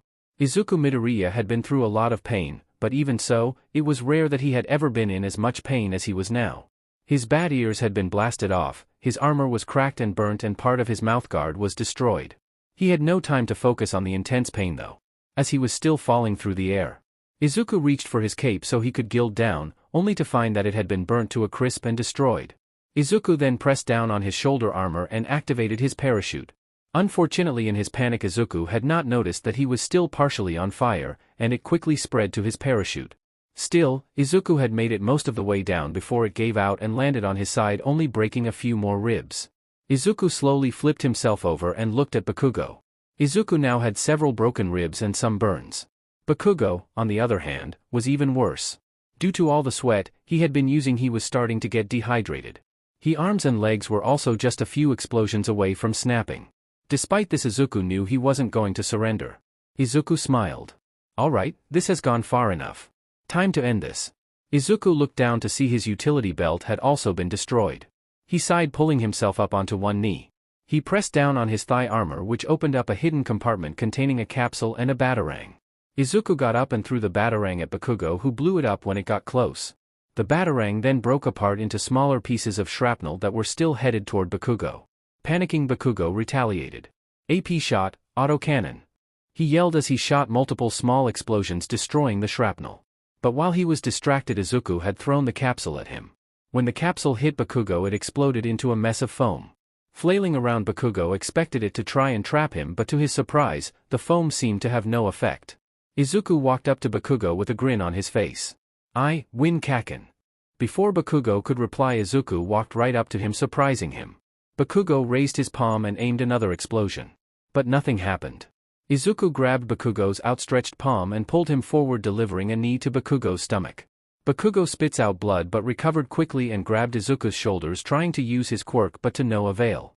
Realizing that the foam was probably doing something to his quirk, Bakugo went for the next best option.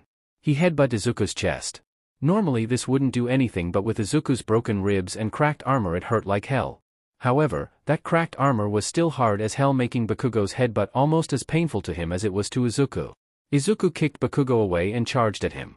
Bakugo tried to punch him, but Izuku dodged and delivered a blow to his chest.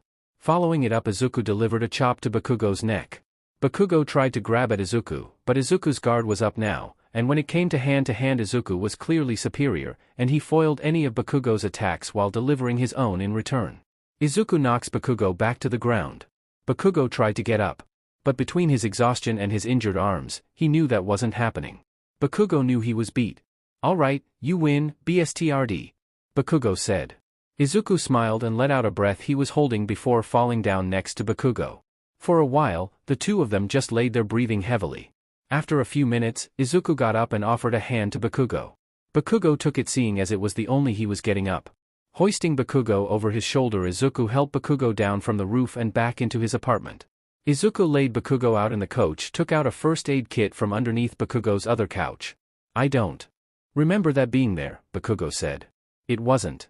I thought something like this would happen, so I put it there when you looked away," Izuku said, taking off his upper armor. "Of course you did," Bakugo responded. Izuku bandaged the two of them and applied some ointment to their burns and cuts. "So mind telling me that foam was?" Bakugo asked. Izuku flinched. He stood silent for a moment before answering. "You see, when I went to UA, I thought you might find out and attack me. So I prepared that foam to absorb the nitroglycerin on your body, and make it so you couldn't use your quirk." Bakugo looked away, his face contorting into a scowl. Then he came to a realization. "You piece of shit. You mean to tell me that entire time, you were holding back?" Bakugo yelled furiously. "Wano. I mean I was. But not because I thought you were weak," Izuku defended. "Then why the F did you not use that foam at the beginning?" Bakugo screamed. I wanted to see it," Izuku said. "See what?" Bakugo asked, still angry. "I wanted to see everything I had been wanting to see from you since we were kids," Izuku said sadly. Bakugo's anger faded into confusion. "What?" Izuku looked away. "Ever since we were kids, I always thought you could be a great hero, the best even, that's why I looked up to you, that's why I followed you around all the time. Even after you started bullying me, I still looked up to your strength and determination to win above all else, so I ignored your flaws and justified them, saying that I must have done something, or something else." Bakugo was silent. His eyes darkened. "Kaken, my goal is not just to take down villains, but to expose and take down heroes abusing their power to perform illegal actions. And you were the second person I looked up. I was worried that you had gone too far. That your superiority complex would turn you further away from being a real hero. I was worried that I would have to face the fact that my friend was never coming back," Izuku said, shedding a tear. Bakugo clenched his fist. "So when I got here and found out you had changed, I was ecstatic. All those worries I had about having to take you down were finally relieved. So when you challenged me, I wanted to see everything you had. I wanted to see the hero I saw in you back then. If I used the foam, then I couldn't see you at your fullest. That's why I didn't use it," Izuku finished. Izuku looked at Bakugo for a response, but for a while there was none. Bakugo laid on the couch, his expression almost unreadable, clenching his fist. "Well, I guess I'm the a-hole now, huh?" he finally said. "Then again, I was always the a-hole. After my friend didn't get a quirk, what did I do? Treat him like shit. I looked down on everyone else, I beat other kids for no fing reason, every time I fing lost I called it a fluke, I was such an but that one of the softest people I know literally had to check up on me to make sure I wasn't actually fing murdering people or some shit. God fing DMN it. You shouldn't have had to be fing relieved that I didn't do anything illegal. F-. Bakugo yelled, punching the floor. It hurt his hand, but he didn't care. For a few minutes, they both sat in silence, Izuku looking at Bakugo with concern. Izuku tried to apologize. Kaken. I'm Dash. No. Bakugo screamed, cutting him off. You didn't do a DMN thing wrong, so don't start FING apologizing. You shouldn't have made excuses for me back then, and you're not FING doing it now. Again the two of them sat in silence, neither of them knowing what to say. After 5 minutes of thinking, Izuku came to a conclusion. Kaken, we both made mistakes. Whose mistakes were worse doesn't matter. It's all in the past now. You've changed, and for the better. The old Kaken would have never even admitted to being wrong, let alone everything you just said. I think we should move on. So, friends again? Izuku asked, extending his hand. Bakugo looked at him confused before smiling and shaking his hand. You're a FING idiot for trusting me. But I know if I say no you'll find some way to blame yourself. Dumbass. They both laughed at this, however their laughter was cut short by the sound of sirens. They probably saw the giant explosion and thought it was a villain attack. Bakugo said. And your license only lets you use your quirk to fight in the case of an emergency. Kaken, tell them there was a villain attack and that you were fighting them off, but they got away. Izuku said, helping Bakugo to his feet. Bakugo got up and walked to his window to see the police outside. I don't think they're gonna buy that, Bakugo said. However, when he looked back, Izuku was already gone. Bakugo groaned and rushed down the stairs. I FING hate ninjas. Bakugo went outside and found the police had formed a line outside. Pulling out his license, the police backed down and the chief went up to Bakugo. What happened here? He asked. There was a villain attack and I fought him off. They escaped through. Bakugo said. Well, we're gonna have to do some investigation, and Dash, the cop, was cut off when his phone rang. Hello, why? Understood. The cop said before putting his phone away and facing Bakugo again. Have a nice day, sir. He said. Bakugo looked at the police confused as they all went back into their cars and drove off. Bakugo went back to his apartment to find Izuku on his couch with his phone. Sorry about leaving you, I had to make some calls. It's scary, the number of things you can do when you're rich. Izuku said. Bakugo gave him a look before taking his phone back and laying on the other couch. Then something occurred to him. My landlord told me no explosions. When he sees the damage to the roof, the fucker will kick me out. Bakugo said. Izuku smirked. Don't worry, while you were dealing with the police I bought this building. Bakugo groaned. I FING hate you. You goddamn rich ninja BSTRD. Izuku laughed. You're welcome. When Izuku left Bakugo's place, he snaked over to the Batmobile and changed into his spare batsuit. When he got in, he was immediately hit with a call by Melissa. Izuku, what happened? I've been calling you for hours. Melissa screamed. Well, you see, the batsuit may have gotten destroyed and so I had to put on the spare. Izuku explained nervously. What? How? That suit was made to take blows from All Might. Melissa exclaimed. I was sparring with an old friend. Izuku responded. I thought you didn't have any friends, Melissa said. Izuku raised an eyebrow. Didn't I tell you about Kaken? You mean the guy who ditched you when he found out you didn't have a quirk and then spent the rest of your childhoods making your already miserable life even worse? Melissa said with a flat tone. Did you have to put it like that? Izuku responded. Izuku, that guy was not your friend. Half of the things he did to you are illegal. And to top it off, he just attacked you. Melissa said. He didn't attack me. Izuku corrected. What? Then why did you two fight? Melissa asked. Well, we wanted to see who was stronger, Izuku responded. So let me get this straight. You destroyed a very expensive and nearly indestructible combat suit full of gadgets that are also very expensive, for a sparring match. Melissa screamed. Izuku had no response. All he could do was sit there embarrassed. Izuku could hear Melissa sigh on the other end. You and I are going to have a very long discussion later, but right now you have work to do. Kota Izumi was kidnapped. You mean the kid of the water hose duo? Izuku asked. Yes. He is currently being held for ransom. If they see any heroes coming, they'll kill the kid. Melissa explained. Alright. You have the location? Izuku asked. Yes. I'm sending them to you now. Melissa said. Receiving them on his heads-up display, Izuku jumped into the Batmobile and rocketed off. At the location. Izuku arrived at the location, leaving the Batmobile a few miles behind. The location was a 2-story warehouse where the kidnappers were staying. Izuku checked out the place with his Cowl's binoculars. 2 men were guarding the front. Inside were 20 men and Kota strapped to a chair, probably unconscious judging by the lack of sound coming from inside.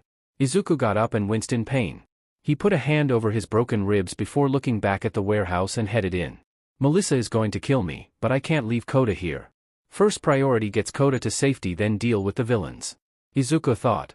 Izuku went onto the roof and snuck in through the vents onto the second floor of the warehouse. Izuku crawled out of the vents and hid in the shadows, activating what he called Detective Vision.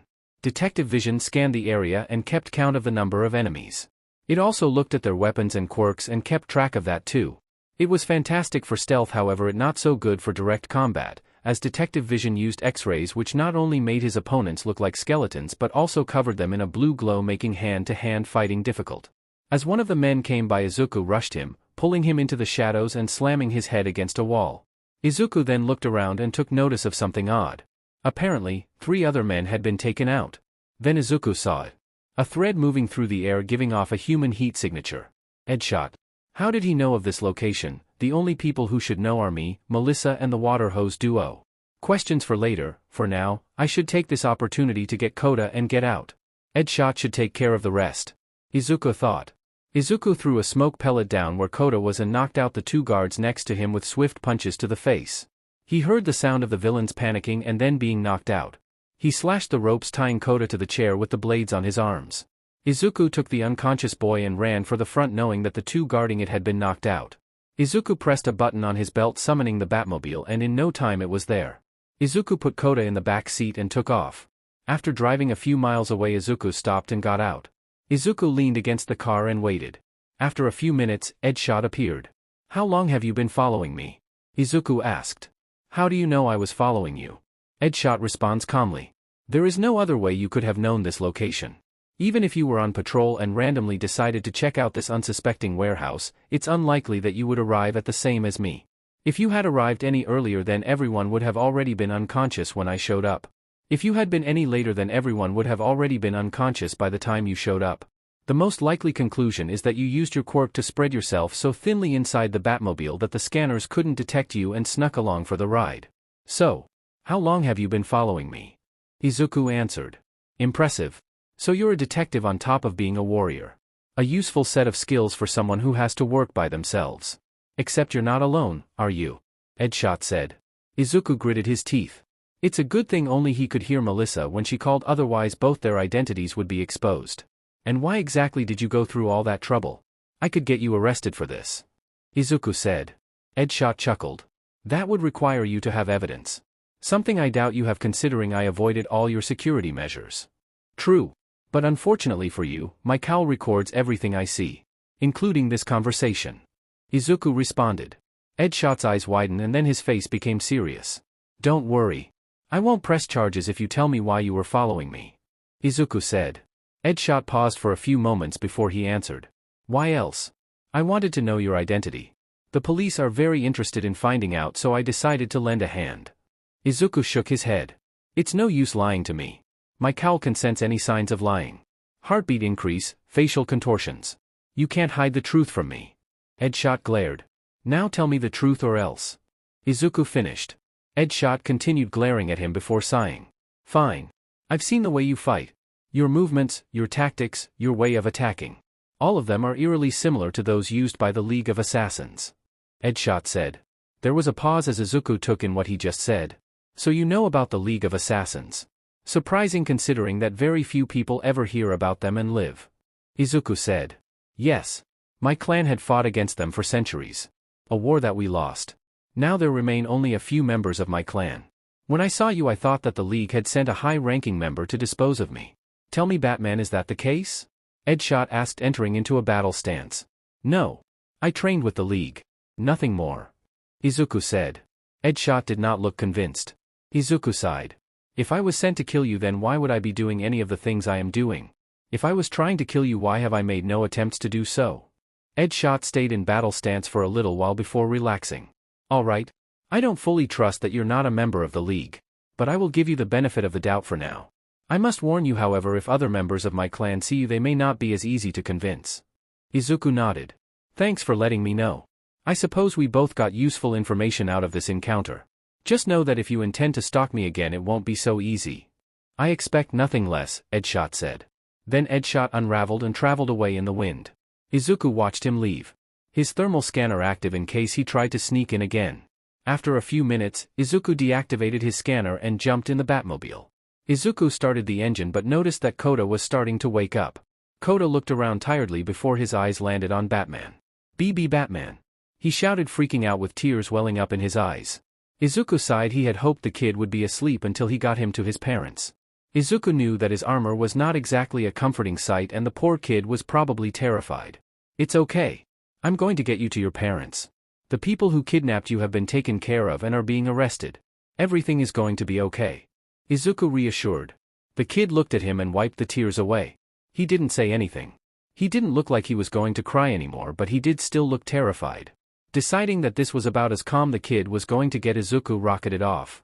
When Izuku got to the residence of the water hose, the duo ran outside and got ready to fight. Izuku opened the Batmobile and Koda jumped out and ran to his parents. Mama. Papa. Izumi. Koda's mother cried, kneeling down and letting her son embrace her. Mama. Koda cried, hugging his mother tightly. His father joined the hug as all members of the Koda family were reunited. Izuku jumped out of the Batmobile and smiled at the touching sight. If he weren't Batman right now, he probably would have cried. After taking in the sight for a minute, he walked up to the family.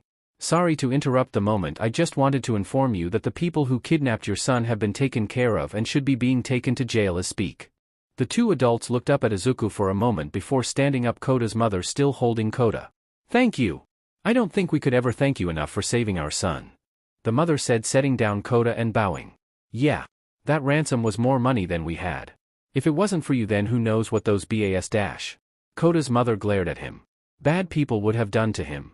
Koda's father said, bowing as well. To Izuku, this truly was the best part of this job.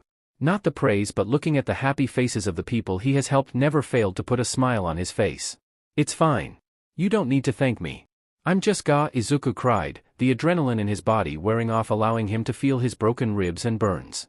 Izuku held his hands to his chest and hissed in pain. Are you all right? Koda's mother asked, concerned for her child's savior. I am fine. Just a few broken ribs. Izuku responded. DMN it. Koda's father said. Honey. Language. Koda's mother shouted at her husband.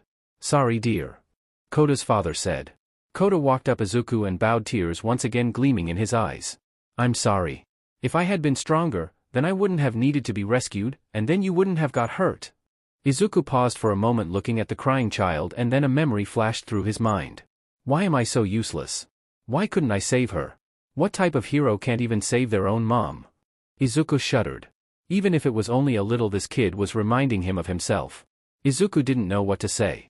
So Izuku did what he normally did when his brain failed. He used his heart. Steeling himself, Izuku knelt down and put his hand on the kid's shoulder and told Koda what he so badly wished someone would have told him. You are weak. Koda looked up at him, tears still pouring from his now confused and hurt eyes. But that's not your fault, and you don't have to stay weak. Izuku finished. Everyone was born weak. Your parents. All Might. Me. There was a time where I could do nothing but let the bad things happen to me. A time where I did nothing and let hurt me. I was as weak as anyone could get. Then one day. One terrible day. Someone hurt me in a way no one had done before. After that, I decided I was done just letting things happen. And now here I am. I swore that I would never let anyone be hurt the same way I was ever again. I choose to stop being weak, Koda, and you can too. No one ever has to stay weak. No matter what anyone says.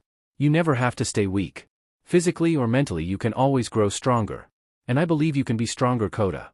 Koda looked at him and while tears still fell from his eyes. Then Koda let it all out, his tears flowing even faster as wrapped Izuku into a tight hug. Izuku reciprocated the hug, ignoring the pain as Koda cried into his broken ribs. The water hose duo looked at the two, smiling. Thank you, Koda muttered in between his cries. Izuku smiled once more. The pain in his chest no longer mattering to him. You're welcome. Koda eventually let go of Izuku. Afterward, Koda's exhaustion started getting to him and the poor boy looked like he was going to pass out. His parents saw this and his mother scooped him up into her arms. Koda felt his mother's warmth and heard the soothing sound her heartbeat and fell asleep in her embrace. Koda's mother smiled warmly at this. Mouthing a thank you Izuku once more, she slowly took Koda inside, leaving Izuku with Koda's father. Koda's father bowed again at Izuku. I am truly grateful for everything you've done. I am forever in your debt, sir. Izuku shook his head. If you want to thank me, just keep doing what you're doing. The lives you save will be more than enough. Izuku jumped back into the Batmobile. Wait, we forgot to introduce ourselves. Izuku cut him off. I know who you are. Mizu and Hosu Koda. Oh yeah, I sometimes forget our names are on T.V, Hosu said. Izuku almost laughed. I wish I could say the same. And with that Izuku was off. Back at Midoriya Manor. Slap. Ow. You stupid. Slap. Careless. Slap. Reckless. Slap. Idiot. Once Izuku had gotten back to the manor, Melissa, who as it turns out was listening to him the entire time, demanded to see his injuries. Upon seeing the various injuries, she proceeded to scold him all the way to the medical table on how stupid it was for him to not only get in a pointless fight that caused the destruction of millions of dollars in tech and then going to fight villains while injured. But the entire time Izuku was smiling as if he was in a trance. Alright, what's with the grin? Melissa asked tiredly. Izuku snapped out of his stupor. What? Oh sorry. It's just been a really good day. Melissa raised an eyebrow. Fighting the guy who made your life hell, getting beat up, and then having to go rescue a kid, is a good day to you? Izuku shook his head, still smiling. No, that's not it. Kachin, that he's not the same person he was all those years ago. He's been through a lot since we last saw each other, and he's changed for the better. And seeing him like that it made me really happy. Melissa was conflicted. On one hand, she did not like the idea of Izuku trying to friends with the guy again. But on the other hand, Izuku seemed really happy about this. Also Koda. He reminded me of myself a little. So helping him made me feel a little better about myself, I think. Izuku explained. Then he looked up at Melissa and smiled at her. Then there's you. Melissa stepped back in surprise. Wha? Izuku looked away with a slight blush. When I came back before manor was empty. It was just me. When I went out to talk with Kakin, I realized how much having someone helping you well helps. I probably would have gotten really lonely without you. That's not even mentioning how many other ways you helped me. So when I hear you yell at me, well, it may not be what you intended, but it makes me happy that you care. You're the first person to really care about me since my mom died. Thank you. For everything. Melissa's blush exploded. Melissa didn't know what to say to such a heartfelt speech. She wanted to say it was nothing, but she wasn't sure if that was the right thing to say, so all she could do was stutter. While Melissa was trying and failing to respond, Izuku got off the medical table and decided to hug her, making both their faces look like tomatoes. After getting over her shock, Melissa smiled and gave up trying to respond, instead just decided to hug her friend. After hugging for a full half a minute, they separated. Alright, go to bed, you sweet idiot. We have to meet with All Might and Nizu tomorrow. Melissa said. I know, thank you, Izuku responded. Good night, they both said. As Melissa laid in bed, she looked back on her own life. How lucky I was. She thought to herself. All my life I was able to go on smiling without much of a second thought. I never let being quirkless define my life until now. But Izuku had no choice. He didn't have anyone except his mother, and even she got taken away from him. Melissa got up from her bed and picked up the phone on her nightstand and dialed in a number. Hello? Came the voice of her father, David Shield. Hey, Dad. It's me. Sorry I haven't called in a while. Melissa. It's no problem. You were busy with your new support company. With that and much more. Melissa thought to herself. Still doesn't have a name though. You should fix that? Well, you'll be happy to hear me and Izuku finally decided on a name. And by that I mean I thought of the name and Izuku said fine. Speaking of this, Izuku. You said you were starting this company with a friend, but I've never heard of him from you, and on top of that he's Japanese, so you would have never been able to meet him anyway. Care to explain? Oh, I met him online. Are you telling me that you went all the way to Japan to start a company with some guy you meet online? Melissa, I know you're smarter than that. Well, it's not like we never talked face to face, so I knew he wasn't some random dude claiming to be someone he's not. She said defensively. Still, what about him made you want to run off to Japan to go and start a company with him? Her father asked, concerned. Well, he is very intelligent, having multiple degrees in science and other things. He's a nice person. He has a good amount of money to help start the company. And well, what? It's nothing dash. You wouldn't have mentioned it if it were nothing. Now spit it out, young lady. He hasn't had a very good life. He wasn't as lucky as I was. What do you mean by that? He's quirkless. After that, there was dead silence for a whole minute. Oh, was David's reply. We're really similar in a lot of ways. We both looked up to Uncle Might. We both want to help people. We both had no special abilities to help us. But I had you and Uncle Might. Everyone Izuku had either left him or was taken away from him. I was able to ignore my quirklessness. No one ever let Izuku go a day without reminding him that he's quirkless. That he's weak. That he's useless. David was silent. I came to Japan not just to help people with my gadgets.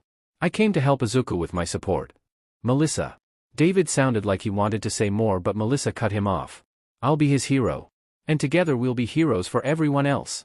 Tears were now coming from her eyes as she vented her ambition to her father. I'm so proud of you. Melissa, I'm sorry I doubted you. Sniff. It's okay, Dad. I just wanted to thank you.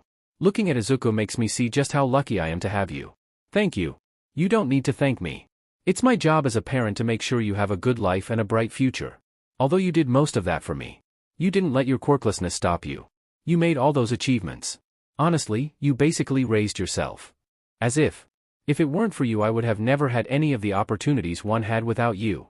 Studying on A Island where I never got bullied or discriminated. Meeting Uncle Might. Getting the money to start a company.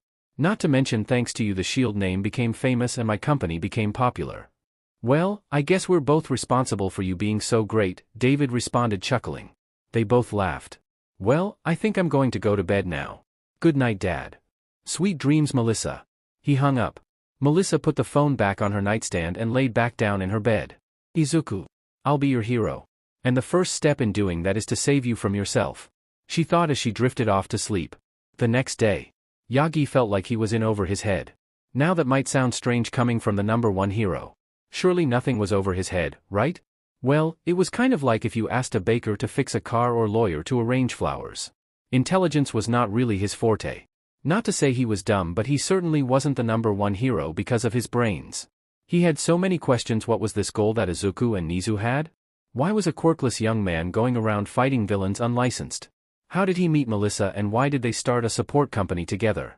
Was she a part of this? His nervousness grew the closer they got to Midoriya Manor. He and Nizu had found a limousine waiting for them when they exited UA, and after a very comfortable, or at least for Nizu who seemed to know what was going on, drive, they were now standing outside the gates to the manor. Yagi, would you mind pressing the button for the intercom? I would do, but it's a tad too high. Nizu said, pointing at the button below the speaker next to the gate. Yagi snapped out of his thoughts. Oh, sorry. He walked up to the button, taking in a deep breath. He pressed it. Hello? He said into the speaker. Young Midoriya? We have arrived. There was a pause before a familiar voice resonated from the speaker. Hello, Uncle Might. Please come in. Nizu too. We have tea. With that response, Nizu's eyes lit up and Yagi's fell. So she does have an involvement with this. He thought sadly. He still silently hoped that she was simply taking a day off in the manor and wouldn't be part of the meeting. The gates opened and Yagi and Nizu walked into the premises, Nizu rushing Yagi along due to the mention of tea. When they reached the front door, Nizu knocked and the door opened, revealing Melissa standing there waiting for them. Melissa looked at Yagi and her smile became strained. When she found out about his slim form, she had been shocked. Her Uncle Might, her super strong Uncle Might who had punched a tornado, had been reduced to this malnourished state. Seeing it in person for the first time, it filled her with a sense of sadness and dread she could not describe. You're just in time. Izuku is already in the meeting room, just follow me. She said, walking away, motioning for the two to follow. As they walked, Yagi's hope of Melissa not being involved looked less likely. So do you know that Izuku is Batman? Yes. Melissa said, cutting him off. And you're involved? Yup. Yagi was confused at her nonchalant answers. Don't worry, Uncle Might. Everything will be explained when we get to the conference room. Melissa said to reassure her uncle. Yagi was not reassured. After another minute of walking, they arrived at the conference room. It was a large room with no windows. In the center of the room was a large round table with 4 seats. One had a teacup next to it. Izuku, who was sitting in one of the chairs, got up and bowed at the two teachers. Thank you for coming, Nizu, All Might. He said. Thank you for inviting us, Mr. Midoriya. And you even got tea. Nizu said, bowing in return. Yagi was about to bow, but Izuku stopped him. All Might, there's no need to bow. Also, he looked away nervously. Thank you for all your work. He extended his hand out nervously. Yagi was baffled. Is this really Batman? He's totally different. He shook his hand. There is no need to thank me, I'm just doing my job as symbol of peace. Melissa giggled. Oh. Looks like Izuku won't be washing that hand for a while. Melissa. Izuku shouted, blushing a little. Izuku is a massive fan of yours. We even have an entire room filled with your merchandise. She continued in a teasing tone. Well, I'm honored, Yagi said, taken aback. This tea is delicious. Nizu shrieked. Haven already sat down and started drinking his tea. Oh, you like it? Izuku asked. Like it? This may be the best tea I've ever had. Please tell me what it is and where I can buy it. Nizu asked before chugging the rest of the cup down. Oh, it's called Dahong Pao tea. It's Chinese and cost 1.2 million per kilo. Melissa explained. All Might spat out blood and Nizu nearly choked on his tea. 1.2 million. They both shouted. Yeah, I don't really know what the best kinds of tea are, so I just got the most expensive tea I could find. Izuku admitted. Is what it's like to ridiculously rich. Yagi thought. Well, I think we should start the meeting now. Melissa. Izuku and Nizu nodded and Izuku returned to his seat. Melissa took her seat as well and Yagi, feeling really out of place, took his. So first let's explain all the details of how Izuku became Batman and how I came to work with him, Melissa said. Izuku coughed, readying his throat. So my mother was murdered by pro-hero frightening Bolt Dash. All Might coughed up some more blood. What? Nizu looked down, his ever-present smile diming. After that my father was forced to take me in. However, having a quirkless kid would damage his company, so he gave me the opportunity to do whatever I want with unlimited funding so long as I stayed away from him. I swore to avenge my mother and fight against crime and used that opportunity to train myself. After a few years, my dad died and his company gave me the money from his will before cutting all ties with me. I used that money to build this house and start fighting crime as Batman. And that's where I come in, Melissa said, drawing attention to her. You see, after learning of Vigilante that couldn't be charged due to fighting quirkless, I deduced that the reason he didn't become a hero is because he was quirkless and this was the only way he could fight crime. Then I searched for quirkless in Muzutafu and found Izuku. Turned out I was right about his identity. Wrong about his reason. Melissa poured herself some tea and sipped it. Then I convinced him to let me join him as an opportunity to inspire quirkless people. Yagi perked up. Inspire quirkless people? I see. It makes sense now why you would choose to get involved with young Midoriya. Izuku nodded. However, our true goal is to monitor heroes. Yagi would definitely need to see Recovery Girl with all the blood he was spitting out today. What? Nizu hummed. Exactly as I thought. Truly a wonderful idea. I've thought of doing that many times, but unfortunately as principal of UA my actions are monitored by the government. Wait. Yagi cut in. Isn't this a little drastic? I mean, yes, young Midoriya's mother was murdered by a pro-hero, but isn't monitoring all heroes a bit much? Everyone else sighed and pulled out phones. Red Oxman. Head of an illegal drag ring that even sell drags to children. Izuku said. The Piranha. Is responsible for multiple cases of murder and cannibalism. Nizu added. Endeavor. Child abuse and domestic violence. Melissa finished. All Might was in shock. These people were not heroes. They sounded like monsters. These were the people who he worked with on a daily basis. He had always thought Endeavor was a little shady, but to hear he had been abusing his wife and children.It left the number one hero speechless. We could go on for hours. Point is, being a pro-hero makes people less likely to suspect them for crimes. When I told the police that it was frightening Bolt that killed my mother, they dismissed me out of hand. Izuku said. They need to be watched, Yagi, Nizu added. Yagi stayed silent, looking down at his lap. Knowing they got their point across, the other three decided to continue the conversation. So Nizu, I assume you're on board? Izuku asked. Nizu poured himself some more tea. Of course. Melissa smiled. Perfect, now take this. Melissa threw a hard drive at Nizu, who caught it. This is what you'll need to access the bifunctional access tech. Or the BAT. Seems like you tried really hard to make that acronym, Nizu said. Melissa sighed. Don't look at me, Izuku named it. Izuku blushed. Anyway, with BAT you'll be able to see any info we have on any and all heroes and vice versa. Good, this will make share information easy, Nizu said, pocketing the drive. Now there is something else I wanted to accomplish with you too, Izuku said. Nizu sipped his tea. Oh. Go on. We all together possess a large amount of money, power, and influence. And with that, we could achieve some real change. Izuku said. Nexus' smile widened. So you want us to set up a little group to make changes to the world around us? Correct, Melissa confirmed. Nizu took another gulp of his tea. That sounds fantastic. Izuku and Melissa smiled. I knew you would be on board. So since you're the guest, what would you like to discuss first? Changes to you.A, Nizu said instantly.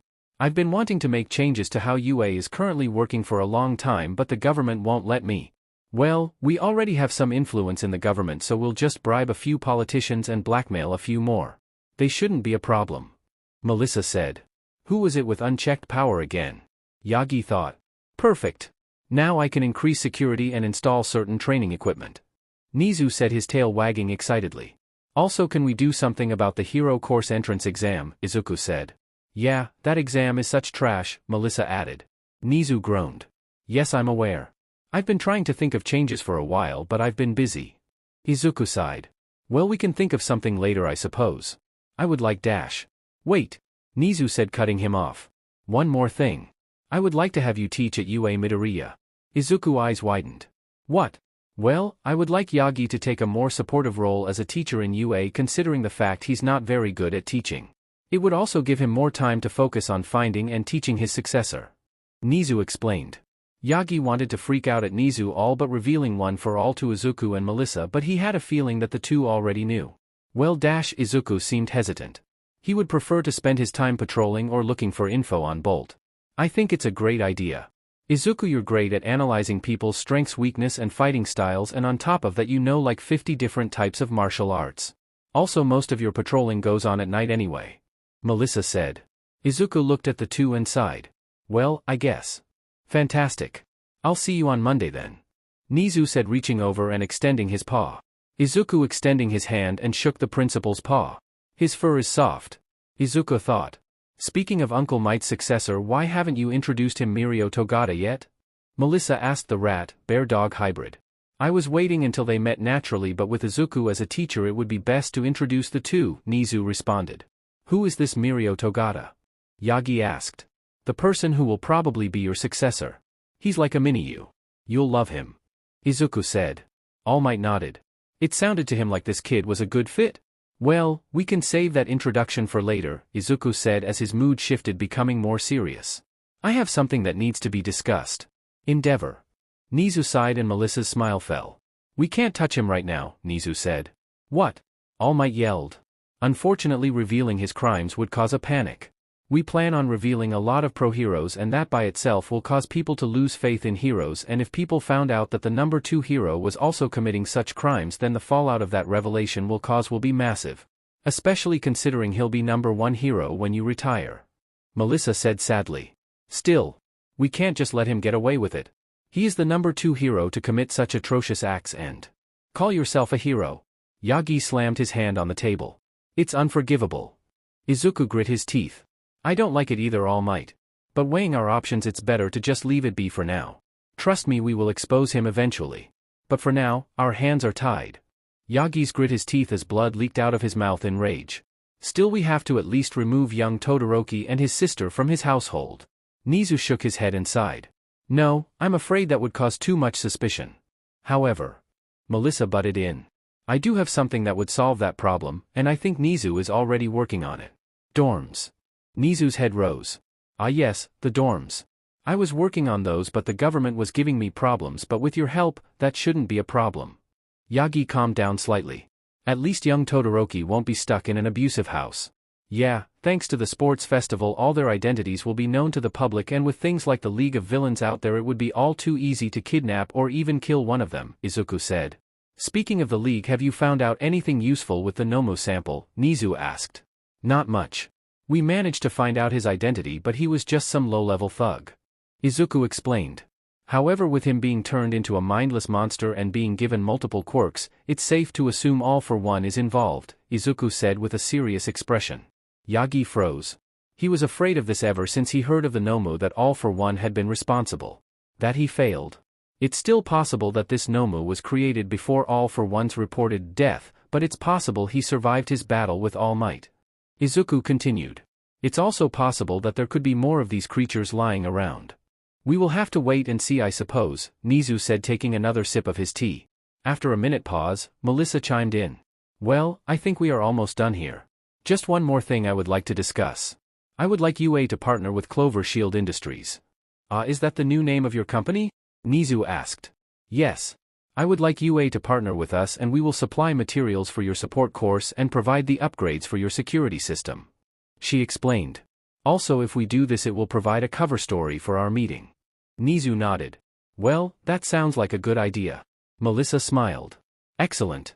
Well, I think that covers everything we had to talk about. Anyone have anything they would like to discuss before we end this? No one said anything. All right then, Nizu said. With that, me and Yagi should be on our way. When should we meet next? I was thinking these should be a monthly thing. Does that sound good to you? Melissa said. Nizu nodded. Yes. Oh, and do you mind if I take the rest of the tea? I would buy some myself, but that would bankrupt me. Izuku and Melissa nodded, and Nizu gleefully took the canister containing the tea and ran carefully towards the door. Yagi, let's go, he said impatiently, yet somehow keeping his cheerful tone. All right, Yagi responded, getting up. Wait, Melissa said, startling Yagi. Melissa got up and hugged him tightly. Yagi smiled and returned the hug. After a minute, Melissa separated from her uncle before chopping him in the neck. Gah! All Might spat out some more blood. That's for not telling me or Dad about this skinny form. We could have helped you, you know, she said, irritated. Yagi looked at her, and instead of seeing the powerful, smart businesswoman he saw a moment ago, he saw his niece and smiled. Sorry. I didn't want to worry either of you. Melissa pouted. We get more worried when we find out about these things, years later. Yagi laughed nervously. Melissa relaxed and smiled. Well, I'm Oracle now, so don't think you can hide things from me now, she said playfully. Yagi shook his head. I won't. With that, they exchanged goodbyes, and Yagi and Nizu left the manor. And Izuku didn't wash his hand for the rest of the day. The doctor sat at his computer doing science stuff when All for One appeared. Oh. Well, hello, MSTR, what a pleasant surprise. The doctor said, not at all surprised. Doctor. I have a need for another high-end Nomu. All for One said. Of course. I have several that you dash. All for One cut him off. Actually, I need you to make one. Something resembling a giant man like bat. A man-bat, I suppose you could call it. The doctor raised an eyebrow. I assume this has to do with the Batman. All for One smirked. Indeed. I have something very special planned for the Dark Knight. I don't suppose you're going to tell me that plan? The doctor asked. All for One just laughed. Oh, you'll see. Meanwhile at Arkham. Ray Todoroki sat in Arkham recreational room staring at the TV. Endeavor goes up in approval rating after dash, the TV turned off. Mrs. Todoroki, you know you're not supposed to even look at him right now, said one of the orderlies. I apologize. It just happened to come on at the time. Ray said emotionlessly. It's fine, Mrs. Todoroki, let's just get you back to your room. The orderly said, grabbing the handles on her wheelchairs. Ray grabbed his hand. Actually, she said as she stood up from the chair. I think I'll need to be going now. The orderly felt a chill run over him as his entire body except his head was frozen. He wanted to scream, but his vocal cords were also frozen. One more thing. I am no longer a Todoroki. From now on I will go by my maiden name. So when they unfreeze you tell them to call Ms. Freeze. Ray said before freezing his head. The other orderlies tried to subdue her, but she froze the room. Then she proceeded to freeze the rooms on the upper floors, freezing the doors, making them fragile for the more dangerous inmates to break open. Satisfied with the distraction, Ray went over to the frozen window and then proceeded to pick up a chair and break it. Ray then climbed out the window, releasing her into the world. Endeavor. You will pay. You will pay for the suffering of all our children. Shudo. Fuyumi. Natsuo. Toya. A single tear slid down her cheek. And more than anything, I will avenge my daughter. I will avenge Nora. With deep burning rage went to enact her harsh cold vengeance. Meanwhile elsewhere. Test 392. Status failure. A man in a lab coat sat in a dirty lab filled with test tubes and computers, staring at a man inside a see-through cell.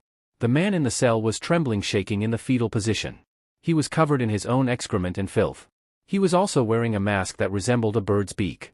While the gas does cause the desired effects, the effects last for far too little a time, and while it can cause long-term trauma, it takes multiple doses and long-term exposure to do so. On the bright side, it can go through masks with no problems now. The man in the lab coat said, speaking into a phone. The man sighed. Progress is slow, but at least it's progress. He glared at the man behind the glass. Tell me, can you even still comprehend what I'm saying, you filthy bird? The man in the coat said. The man in mask slowly looked up at the man in the coat but couldn't meet his gaze. Why? He asked, choking on his own tears. The man in the coat stared at the man. Why? You want to know why? He said calmly. Then his face changed as rage burst through and pounded his fist against the glass. You filthy, wretched, diseased birds kill people and ruin lives, and you want to know why you are suffering. You are suffering because it is what you, the Yakuza, and all those wretched criminals deserve. The man in the mask cowered back in the corner of his cage. The man in the coat proceeded to stare at him, fury in his eyes, for several minutes. Afterward, he calmed down and stepped away from the glass. I think we need to do another test with this mixture. The man in the coat said as pressed a button on his computer. Vents opened up inside the glass cage, releasing a green gas. The man in the mask tried to back away but his efforts were futile. All that could be heard that night in the lab were the sounds of the screams. Meanwhile in the sewers. He had to get away. A very large crocodile man was running through the sewers frantically. I can't let them catch me. I won't let them turn me into one of them, he thought. After what felt like hours of running he stopped to catch his breath. He sat down not hearing anyone following him. After a few minutes passed he let loose a sigh of relief. I'm free. Finally free, he thought. Finally, after years of being subject to terrible experiments, he was free. And with his new freedom came a longing. I am hungry. Izuku sighed as he adjusted his tie. Do I really need to do this? Izuku was currently in a somewhat loose-fitting tux. Not loose enough to look sloppy but enough to hide a lot of his muscles. Izuku, you haven't shown your face to the public at all, Melissa said over the communication device in his ear. You need to do these from time to time otherwise it's gonna look suspicious. Izuku breathed in deeply. He was ready to fight villains. He could deal with jumping off of buildings. But public speaking? Nope. Stepping onto the platform he could see a crowd of UA students and reporters. The latter of whom were taking pictures like there was no tomorrow.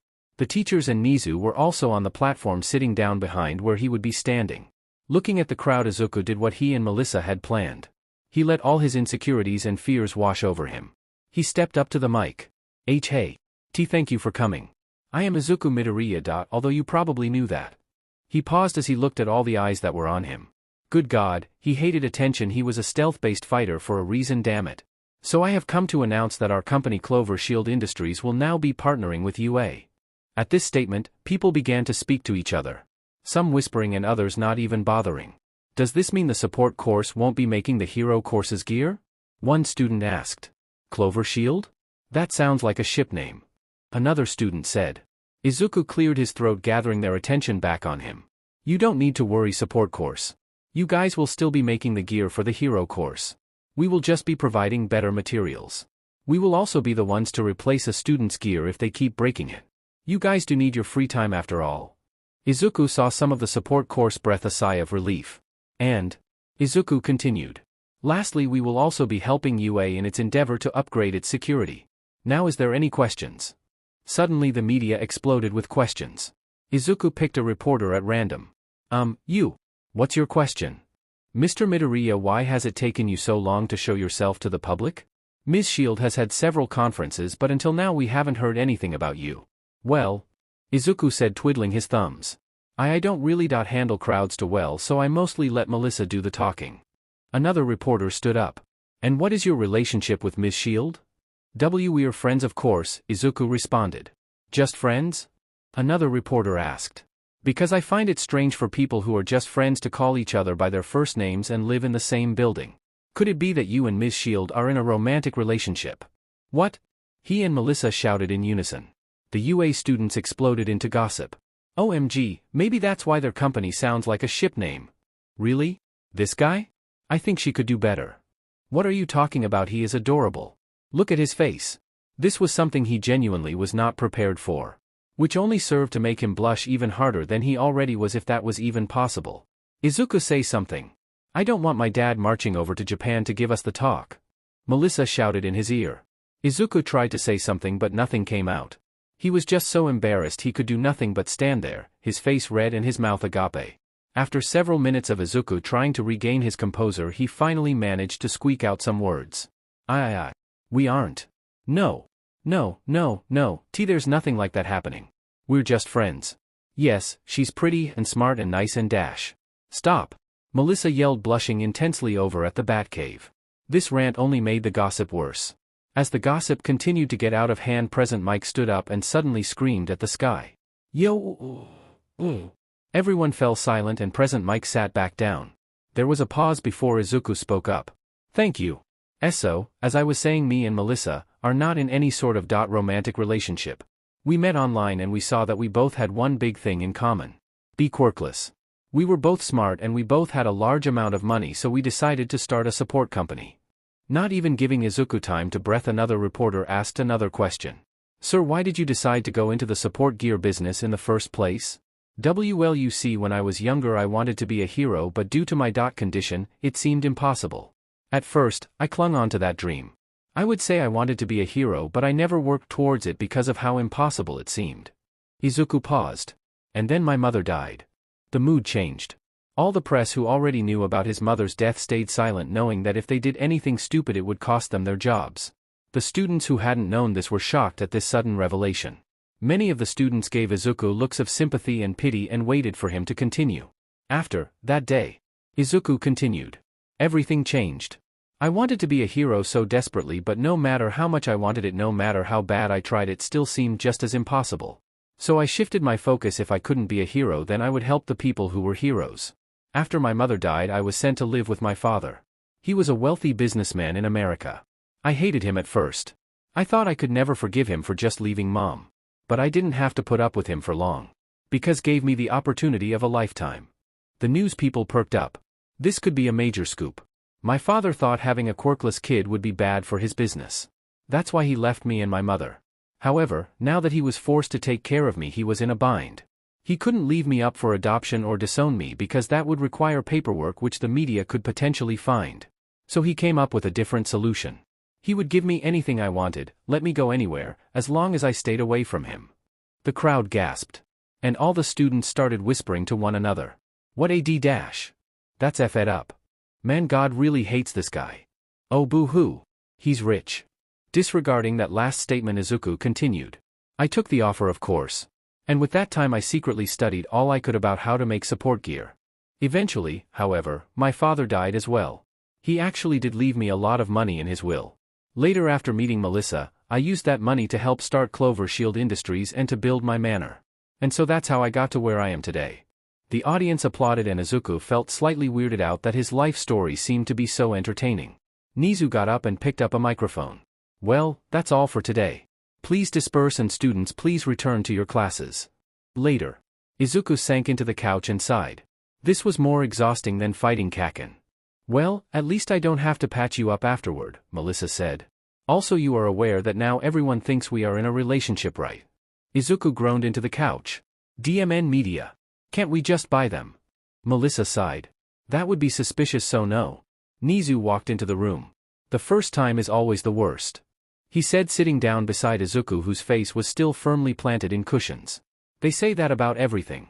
If I had a penny for every time one of my teachers has told me that I wouldn't need the company. Izuku groaned. Well, you're not wrong. Still, your day isn't over yet. Time to get dressed, you have a job to do. Nizu cheered. Yay.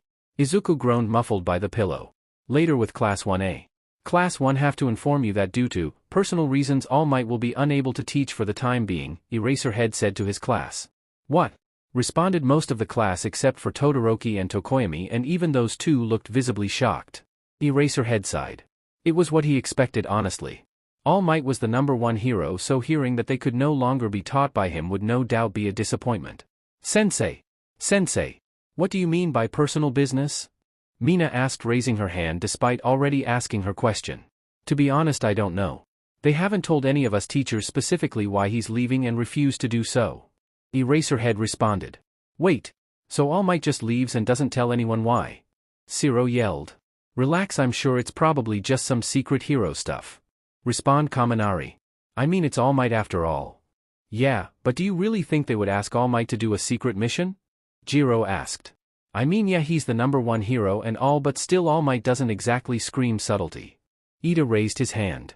Eraserhead smiled at this. At least someone remembers that this is a classroom.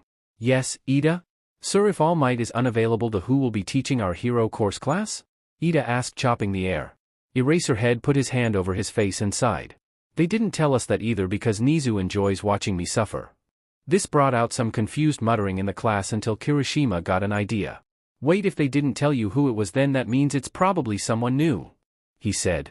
Wait, you right, yelled at the floating clothes known as Hagakure. This revelation sparked chaos as the entire class tried to guess who it was going to be. Enough. Eraserhead shouted, activating his quirk for intimidation. The class immediately quieted down. Eraserhead deactivated his quirk. One last thing. He held up a paper. This is a permission slip. You will be required to give these to your parents because UA is switching to a dorm system. What? Screamed the entire class again. Dorm? What for? Asked Mina. Does this has something to do with the villain attack? Ida asked, chopping the air even more furiously. Todoroki sat in the back with a look of pure shock on his face. Dorms? As in I no longer have to live under the same roof as that man. He thought to himself, and in the chaos, no one noticed the smile on his face. Eraserhead slammed the desk and activated his quirk once more. Enough. Another outburst and you're all expelled. Once again the class quieted, this time a bit slower. Eraserhead sighed. Yes. Dorms. These are mandatory. If you or your parents refuse, then you will no longer be able to attend UA. This is to ensure your safety, as it would be far too easy to pluck one of you of the streets and end you. Anyone have any questions? Everyone raised their hands. Eraserhead wanted to slam his head into his desk. Nizu, you're not paying me enough. Later that day, 1A walked to the gym where they had heard their heroics class was going to be held. Man, I can't wait to see who it is. I hope it's a smoking hot chick, Kaminari said. God, I hope so. Can you imagine being taught by MT Lady? Mineta said, unaware of his fate. Jiro scoffed. I doubt she could teach a fish how to swim. Todoroki walked slowly behind everyone, a sense of dread looming over him. Please don't be Endeavor. Please don't be Endeavor. He chanted in his head. He had a bad feeling that if the number 1 hero was not available to teach them, they might have gone to the number 2 hero. As they walked into the gym, they were greeted with a surprise. The gym was empty. They all walked in and looked around, but the mystery teacher was nowhere to be found. You don't think whoever it was flaked on us? Kaminari asked. No. Came a reply from behind him. The entire class turned their heads to see Batman standing right behind Kaminari, who jumped after hearing him. The entire class was in shock. Wait one flipping moment, they got Batman to teach us. Cool. Mina cried, putting her hands in the air. No way. Mineta shouted. Todoroki sighed in relief. He was just happy it was not Endeavor. One student, however, was less happy about this. Batman. They got practically a vigilante, who promotes unlicensed crime fighting, to be our teacher. Ribbit, said Tsuyu disbelievingly. Ida stepped in. Azui, that is not the proper way to speak to a teacher regardless of dash. Enough. Everyone stopped talking. Miss Azui, Izuku said, looking directly at the frog girl. I am aware of your opinion of me. You think I am a bad influence on people. Specifically your younger siblings. Tsuyu was shocked. How did you know that? I am a very good detective, Izuku answered. Regardless. You are entitled to your own opinions. However, as of now I am your teacher, and so you will listen or there will be complications. Understood. Hesitantly Tsuyu nodded. Good, Izuku said. Now one more thing before we go into today's lesson. Suddenly everyone felt uneasy as Izuku directed an intense glare right at Mineta. Minoru Mineta, Izuku said his name in a way that sent chills through the great boy's whole body. I have been told about you, antics, Izuku said in a chilling tone as he slowly walked toward Mineta. If you so much as look at a single one of your female classmates in an inappropriate manner, you will not only be immediately expelled, but I will personally teach you the meaning of personal boundaries. Understood. Izuku was now directly in front of him, his glare burning holes into the now violently shaking boy. In the face of such a terrifying force, someone like Mineta could only do one thing. His said himself. Mineta rapidly nodded his head as PSS dribbled down his leg. Everyone looked at Mineta shocked. Did he just PSS himself? Izuku thought. I'm glad you understand. Now go change. Izuku said after getting over the shock. After Mineta ran out, Izuku turned away from the students and started muttering again, his word too quiet for anyone to hear. Anyone except for Jiro, who out of curiosity listened in on her new teacher's rant. He peed himself. I heard he was a bit cowardly, but this is just, I'm gonna have to put in some real work if I ever gonna get him to be a real hero. Izuku ranted. You got that right? Jiro thought to herself. Suddenly Izuku had a realization. Hagakure. He got an eep. In response. Izuku then grabbed something off his shoulder and threw it at the invisible girl. This confused the rest of the class as it looked like he grabbed nothing and threw it at Hagakure. Wah! Huh! Hagakure said, holding out whatever Izuku gave her. No offense, but I don't like the thought of you just running around NDE. So I made you a costume that is also invisible. Izuku explained. What? Really? Hagakure said excitedly at the thought of no longer having to run around naked. Thanks. But how did you make it? Izuku looked away. Don't ask. You don't want to know. Just get changed while we're waiting for Mineta. This answer made her slightly uncomfortable, but she decided to ignore this and went to get changed. After both Mineta and Hagakure returned, Izuku spoke. Let's establish something. He raised one finger. First. As I told Mineta, any actions that violate the personal space or privacy of another classmate will result in immediate expulsion. Every girl in class silently cheered and Mineta and Kaminari silently moped. He held up another finger. Any actions that purposely cause harm to another for any reason outside training will also result in immediate expulsion. Everyone nodded. Being taught by Eraserhead, they were used to being told such things. He held up a third finger. Lastly, don't try and hide things from me. I will know. He punctuated this statement with a glare that sent a chill down the spines of most of the class. All right, does everyone understand what I just said? He asked. Everyone nodded. Izuku put down his fingers. Perfect. Now on to today's activity. Today we will be doing a full analysis of your abilities. He then pointed to a ring in the center of the gym. And we will be doing that by sparring. The class cheered. Kirishima activated his quirk and got into a battle stance. All right, time for some manly battles. Sato punched his hand and smirked. Ida chimed in, so Batman-sensei, we will be sparring each other and use these battles to figure out our strengths and weaknesses. That is dash. Izuku cut him off. That's not it. The class stopped cheering and looked at him confused. I never said you would be fighting each other. No. Your opponent will be me. Izuku stated. What? The class shouted. Izuku didn't waste time acknowledging their shock and simply walked into the ring. You are allowed to do anything in your power to restrain me. Anyone who fails to last 1 minute will have to write a full report on why they were defeated and how they could have kept that from happening. If I don't find that report satisfactory, then you will stay with me an hour after class the next day, where I will personally show you where you made a mistake. This garnered many reactions among the class, namely shock. Is this guy for real? He can't be, this is just cruel. Kaminari thought. This is curious. I know it said that Batman is a tough opponent, but can he really get past my ice while fighting quirkless? Or will he use his quirk as well? Given that we are on U.A grounds, it would make sense for him to have permission to use his quirk. Todoroki thought cautiously. Honestly, that doesn't sound that bad. If I can figure out all my weaknesses and fix them, then it will be worth a report. Shinso thought. I knew he was insane, but this is something else entirely.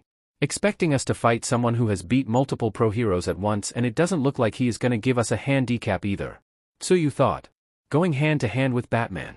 I suppose there is no greater way to test my skill as a martial artist. Ojiro thought, slightly nervous and excited at the same time. Ida was the only one who spoke. I see.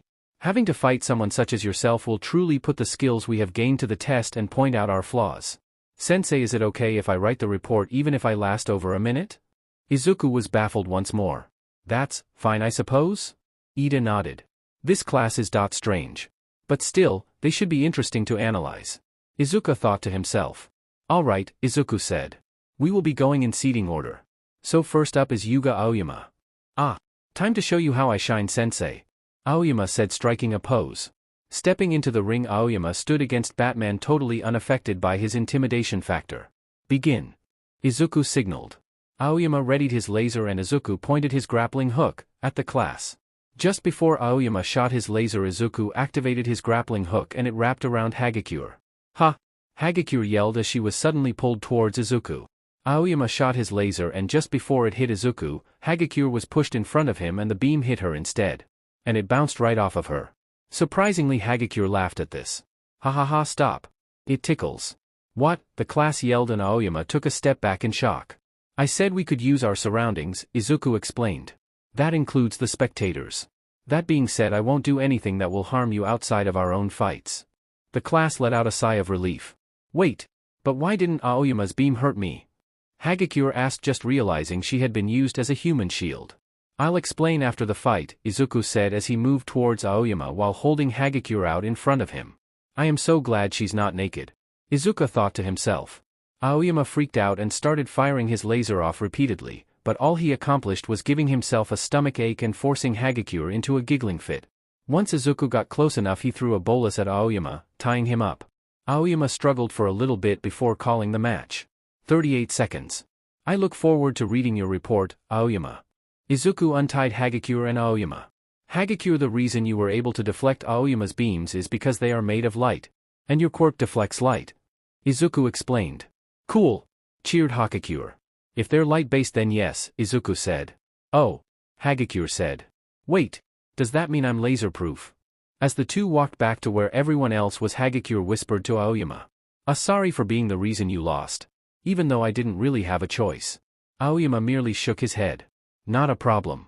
Next time I will simply have to shine harder, and then he struck another pose. Izuku smiled slightly. Well, he's a bit strange, but at least he has a good frame of mind. Alight next up is Mina Ashido. Mina gulped as she walked up to ring. Let's try our best, sensei, she said nervously. Izuku gave no response. Begin. With this, Mina immediately began slipping around her acid in an attempt to avoid whatever Batman was going to do. In response, Batman threw a batarang at the trail of acid.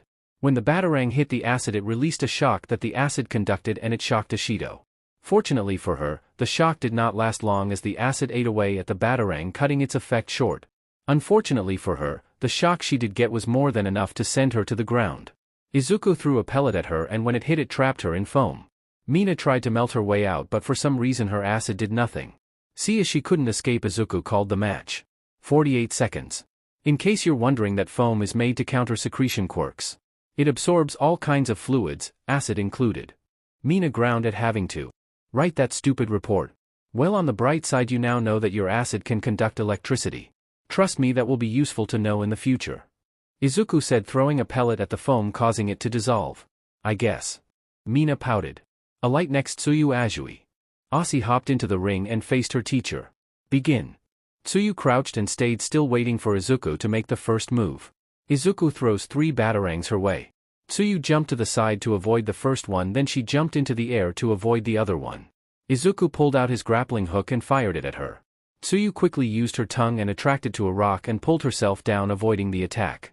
Seems like she's avoiding all contact with my attacks. Good, but not good enough, Izuku thought to himself. Izuku threw smoke pellets down, enveloping the area in smoke. Tsuyu couldn't see anything, but suddenly she felt something behind her. Tsuyu tried to hop away, but suddenly she felt something wrap around her waist. She was going to use her tongue to try and rip his grappling hook out of his hand, but before she could, she felt a shock go through her body, stopping her in her tracks. She fell to the ground and the shock stopped. After a minute, the smoke dissipated and the crowd could see Tsuyu tied up on the ground. Izuku decided to call the match. 1 minute and dash. Suddenly he was interrupted as Tsuyu's tongue flew out and wrapped around Izuku's grappling gun before ripping it out of his hand. The crowd was in shock, but they quickly cheered on their classmate. Nice job, Tsu. Achiko cheered. Yeah, get em. Mina yelled. Tsuyu untied herself and crouched ready to dodge. Izuku smirked at her, impressed. He charged at her. As he got closer, Tsuyu jumped away, however Izuku threw out 3 more batarangs in Tsuyu's direction. Tsuyu narrowly dodged them, but as they flew past, they suddenly exploded, sending her crashing to the ground. Oh no! Cried Hagakure. Tsu! Yelled Achiko, concerned for her friend. Izuku walked over to her, ready to end the match. Tsuyu couldn't move as she was in too much pain from the shock and explosions. However, there was still something she could move. As Izuku got closer, Tsuyu shot her tongue out and wrapped it around Izuku. The class gasped. Izuku's smile widened. I truly have underestimated you, Miss Azui. But this only bought her a few seconds, as Izuku said. Activate taser. Suddenly Izuku's armor lit up and became electrified, and the current passed into Tsuyu's tongue, electrifying her once more. After about 3 seconds, Izuku deactivated the taser and Tsuyu's tongue fell off him. 2 minutes and 38 seconds. You did very well, Miss Azui. Izuku said with a smile. Thank you, sensei. I have been developing a resistance to electric attacks, so I'm not such an easy target when I'm in the water. Tsuyu croaked. Very smart. Izuku retorts. Can you move? Tsuyu tried to move, but she was in too much pain. Izuku frowned. I see. Lucky I have some of the helper robots on standby. As he said this, 2 robots with a stretcher came out and put Tsuyu on a stretcher. Batman. You're not all that bad, maybe. You find weaknesses in people's fighting styles and quirks and exploit them. I still don't approve of what you're doing, but I can see why UA would hire you. Tsuyu thought as she was carried away to Recovery Girl office. After seeing Tsuyu off, Izuku called for the next fight. Alright, next is Tenya Ida. Yes, sensei. Ida yelled as marched into the ring. The two faced off. Begin. Ida wasted no time as he fired up his quirk and charged at Izuku. As Ida got near, Izuku jumped and flipped onto Ida, his hands landing on his shoulder, and he launched himself into the air. He threw a bunch of small black discs all over the ring. I see. By limiting my movements, he's all but crippled my quirk. Seeing as his movement was limited, Ida decided to stay put and see what his opponent would do. Before he could hit the ground, Izuku took out his grappling hook and shot it at the ceiling. When the tip embedded itself into the ceiling and Izuku's descent was halted, and Izuku grappled upwards and stayed in midair. Ida looked in amazement. Oh! By keeping himself in the air, he makes it so he can't be affected by these discs. Also, since the discs are limiting my movements, I can't get a running start to jump and attack him. Truly incredible, sensei. Izuku then threw a batarang at Ida, who had no choice but to jump away to one of the small parts of the ring that didn't have the black disc on it. Izuku threw more and more batarangs at Ida and he was slowly running out of room. When Ida stepped on an empty space that was close to one of the batarangs, Izuku executed the last part of his plan and pushed a button on his belt. Suddenly the batarang exploded, triggering the black disc aka landmines to explode. The explosion hit Ida and forced him onto the other landmines, making more explosions. When the explosions eventually stopped, Ida was on the ground. Izuku threw a capsule at him, covering him in foam. After a few seconds, Izuku called the match. 1 minute and 3 seconds, Izuku said, detaching from the ceiling and throwing a capsule at Ida to release him.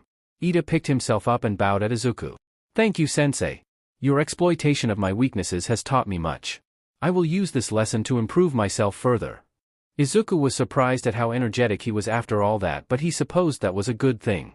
After Ida stepped down, Izuku called for the next match. "Achiko Uraraka." Achiko breathed in deep and readied herself as she stepped into the ring. The two stood off against each other. "Begin." Achiko got into a stance and readied herself.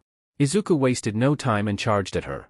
Achiko saw him coming and attempted to touch him to activate her quirk, however the moment she went to grab him, Izuku grabbed her arms and head-butted her. "Ouch!" Mina said on the sidelines. Achiko recoiled in pain and Izuku threw his bolus, which wrapped around her legs, causing her to fall. After a few seconds of her trying to escape, Izuku called the match. 16 seconds.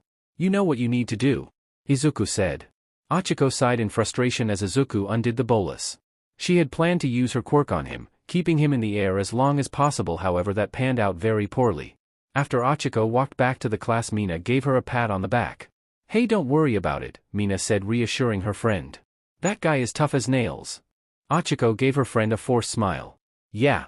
It's true." She thought Izuku was insanely tough, however her performance was so bad she still felt down. Izuku saw this and made a note to speak to her after class. "Next up is Mashireo Ojiro," Izuku called. Ojiro took a deep breath and looked at his opponent. "All right. You can do this." Stepping into the ring, the two faced off, each of them getting into a fighting stance. "Begin." Both of them charged at each other. Ojiro jumped up and spun in the air before crashing down and attempting to hit Izuku with his tail. Izuku dodged and Ojiro quickly recovered and attempted to punch Izuku, who dodged once more while grabbing the boy's arm and throwing him over his shoulder. Ojiro used his tail to soften his fall and bounced back onto his feet before running back at Izuku and throwing another punch. Izuku blocked and Ojiro spun around and tried to hit him with his tail again, only for Izuku to duck under it and kick him. The kick landed and Ojiro recoiled back. Izuku charged forward and performs a fake punch, making Ojiro raise his hand to block, before suddenly spinning around, performing a roundhouse kick to his head. Ojiro was knocked to the side, and caught himself to keep from being open. Izuku ran forward and performed a flip, boosting himself into the air, and while he was falling he attempted to punch the tailed boy, however Ojiro narrowly dodged but was put off his balance by the force of the punch. "Alright. I guess it's time to end this," Izuku thought to himself as he activated his shock gloves. Izuku threw 3 batarangs at him, forcing him to dodge, and as he dodged the third one, Izuku landed a punch to his face which was charged with electricity. "Arg!" Ojiro cried in pain. Before the boy could recover, Izuku punched him in the chest, before unleashing a flurry of blows. After several punches, Ojiro attempted to deflect Izuku's fist, but Izuku grabbed his arm. Izuku then yanked him forward and elbowed his arm with just enough restraint not to break it. Ojiro cried in pain once more. Izuku kept hold of the boy's arm and turned, before yanking Ojiro forward into his elbow, knocking the wind out of the poor boy. Izuku let go of Ojiro and he stifled back, gasping for air. Izuku kicked him in the chest, knocking him down before planting his foot on top of him. 1 minute and 40 seconds. "You did well," Izuku said, helping his student to his feet. Ojiro regained his ability to breath but was still too busy heavily breathing. After Ojiro had finally taken in enough air, he clutched the arm Izuku elbowed. Izuku turned on the X-ray function on his cowl and saw that the bone in his arm was bruised. "Go see Recovery Girl," Izuku said. "But sensei," Ojiro said. "I'm fine, I can dash." "Go see Recovery Girl," Izuku said more firmly. There was no room for argument in his tone, so Ojiro walked past his classmates who congratulated him. "That was cool," Hagakure said. "Yeah, you were all like, blam, pow, bam," cheered Mina. "Yeah man, you did great," Kaminari said. Ojiro blushed at all the praise. "Thanks." After Ojiro left, Izuku called for the next student. "Denki Kaminari." Kaminari gulped and walked slowly to the ring. After Kaminari entered the ring, the two faced off. "Begin." Kaminari stands still as Izuku walked toward him. Izuku activated his mouth guard. As soon as Izuku got close, Kaminari unleashed his quirk and a ton of volts flew right at Izuku. And did nothing. Little did Kaminari know that Izuku had insulated his suit against electricity. So long as he had his mouth guard on, no electric-based attacks could harm him. Kaminari saw this and went, "Oh shit." And then he was promptly punched in the face. Izuku tied him up and called the match and deactivated his mouth guard. 15 seconds. In case you're wondering, my suit is insulated. Kaminari groaned. After Kaminari joined the rest of the class, Izuku called for the next student. Koji Koda. Koda looked at Izuku nervously and stepping into the ring. The two faced off. Koda, faltering under Izuku's gaze. Begin. Koda was about to call for birds to come and attack Izuku, but before he could, Izuku took out his frequency disruptor. The frequency disruptor emits a sound customizable frequencies and can cancel out certain sound-based quirks. "Come down, my feathered friends. Please come to my aid." Koda cried. Nothing happened. The birds heard nothing as the effect of Koda's quirk was blocked the frequency disruptor. Koda looked around panicking, wondering why his quirk wasn't working, when suddenly his legs were tied up by Bolus. 10 seconds. Just so that you're not confused, I used my frequency disruptor to cancel out your quirk. Izuku explained. Koda didn't quite understand what he said, but he got the gist of it. After Izuku untied him, he joined the rest of the class. Ashamed at his pitiful time. The rest of the class reassured him, but he still felt bad. Izuku called for the next student. Rikido Sato. Sato grabbed his sugar and walked into the ring. The two faces off and Sato poured the sugar into his mouth, activating his quirk. Once Sato finished, Izuku signaled the match to begin. Begin. Sato charged at Izuku and attempted to grab him, but got nothing but air as Izuku jumped before landing with a kick to Sato's face. Sato staggered back slightly before going back to punch Izuku. Izuku ducked up under it and kicked Sato in the knee, causing him to collapse on his other knee. After that, Izuku activated his shock gloves and grabbed Sato's head, electrocuting him. After about 7 seconds of electrocution, Izuku brought Sato's head down and kneed him in the face. After that, Izuku let him go and Sato fell back. After a few seconds, Izuku saw him make no attempt to get up and called the match. 40 seconds. You were close. But it's not enough. Izuku said. Sato said nothing and did not move. Izuku activated his detective mode and checked his status. He was unconscious. Huh. Guess I electrocuted him a bit too long. Izuku thought to himself. Izuku pressed down on the side of the cowl where his ear was. Recovery girl. The cowl did its thing and called recovery girl. What is it? She asked. Clearly not in a good mood. Don't tell me you're sending me another student. Afraid so. Izuku apologized. He's unconscious, so I need you to send the robots. Gah. You worse than All Might? Recovery girl said. Fine. They'll be there in a minute. Thank you, Izuku said. Recovery girl responded by hanging up. Izuku looked at the class, who gave worried looks at Sato's knocked out body. He'll be fine, Izuku reassured. He's just unconscious. The class breathed a little sigh of relief. As they waited for the robots, Izuku looked over the class. All right. Halfway done. DMN it. Rei wanted to throw the vial of trigger across her lab. But she knew she still needed it. In this darkened lab Rei had acquired from some trigger dealers, she worked on enhancing the drag. If she was going to kill Endeavor, then she needed to be stronger. But trigger by itself would not be enough. It was too weak, too temporary. I noticed you might like some help, said a voice from the shadows. Rei, without even turning around, froze the ground of lab in an attempt to trap the intruder. Who are you and what do you want? Rei asked. The voice chuckled and Rei heard the sound of ice breaking. Soon she saw a figure come out of the shadows, revealing itself to be a very large man wearing what looked to be wrestling mask with a skull on it. He had what looked to be bodybuilder's garb and lab coat. A strange combination. He was also holding a metal briefcase. You may call me Bane, he said. And I want to help Ms. Freeze. Rei looked at the odd man with a cold, non-caring expression. And how do you plan on doing that? Bane smiled and laid out his suitcase on one of the tables. With this. He opened the suitcase and revealed many vials of a green substance. And what exactly is this? Rei asked. Bane chuckled. You're an intelligent woman. I'm sure you can figure it out. If I had to guess, Rei said as she adjusted her red goggles. It's something akin to trigger. Close enough. Bane said. This is venom. Something much, much better than trigger. And much more dangerous, I presume, Rei said as she took out one of the vials and inspected it. And you want me to help test it? Refine it. Make it less dangerous. Bane smiled. There we go. I knew you were a genius. I expect nothing less from the former wife of Victor Frigus. Ray flinched at the name of her first husband before looking back at Bane. I see. You are truly a dangerous man. Endeavor went to great lengths to hide my previous marriage from the public. As well as keeping your first child secret. Bane said with mock sympathy. How ironic that the number 2 hero is responsible for such horrid acts. If you're done here then leave, Ray said as she took the venom and got to work. I don't need distractions. Bane shot her a sinister grin. What a frozen heart you have. Good. And with that Bane walked back into the shadows. And disappeared. Meanwhile at a warehouse. 4 villains were performing a drag deal. 3 of them in the center of the room performing the transaction while the 4th was off in the corner smoking. 200. No lower. Said the villain holding the drag. Fine fine. This better be worth it. Said the buyer. Thunk. All the villains heard a sound in shadows and turned their heads to the source. Hey! You better get out here before we dash. The villain was interrupted by a small metal ball rolling up to them. What the dash? Suddenly the ball started spewing green gas that all the villains had just inhaled. What the F dash? The drag-holding villain said. The gas made him cough, forcing him to close his eyes. And when he opened them he saw rats. Hundreds, no thousands of rats that started piling on him. Crawling all over him, chewing his flesh. Ah! Ah! The villain cried as he tried to rip them off but to no avail.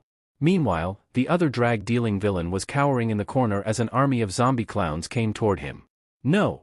No, stay away! The drag buyer was sitting in the fetal position, crying as he heard the voices of his parents tell him how much of a failure he was. I'm sorry. I'm sorry. The villain in the corner watched all this happen and was confused. Guys! He was about to run toward them when suddenly he heard a voice. I wouldn't do that if I were you. The villain looked behind him to see a scarecrow? Yes, the man behind him was wearing what looked to be a scarecrow costume. It looked like it was made out of a bunch of burlap sacks stitched together. His face was covered in a mask that had stitches around the mouth and he was carrying a scythe. I can't have you wandering into my fear toxin just yet. The strange man said. After all, I do need combat practice after all. The villain activated his quirk. Claws. He could turn his nails into short 3-inch claws. Who the hell are you? Did you do this? The man shook his head.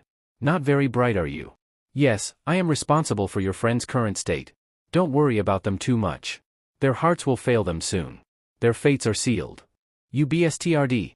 The villain yelled as he charged the scarecrow man. The villain swiped at his trying but him with his claws but the man blocked with his scythe. And as for who I am. The man continued as he pushed the man back. You can call me Scarecrow. Scarecrow slashed at the villain who barely managed to dodge it. Why?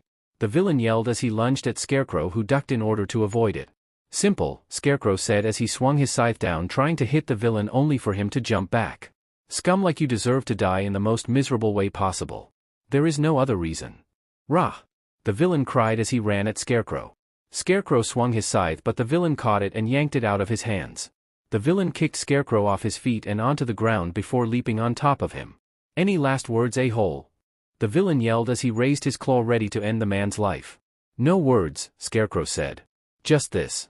Suddenly green gas burst from his mouth hitting the man. The man coughed and got off of Scarecrow trying to escape the gas. Tell me. How does it feel? Asked a demonic-sounding voice. The villain turned to see that where Scarecrow once stood was now a monstrous version of the man with 5 mouths all around his body and glowing green eyes.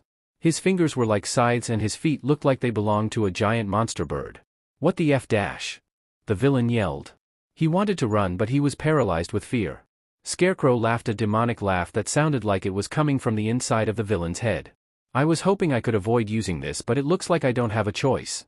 Now tell me how this makes you feel. Screams were all that could be heard from that warehouse for the next few hours. Meanwhile at the doctor's lab. The doctor sighed as he looked at the broken test tube that once held one of his to-be nomus. It wasn't often that any of his subjects escaped. And when they did they were always recaptured or killed within hours after their escape. This was not the case for their latest problem. Kurokeo Dairu. Kuro was once a prominent underground fighter. Known for his quirk, thick scales. His name when performing was Killer Croc.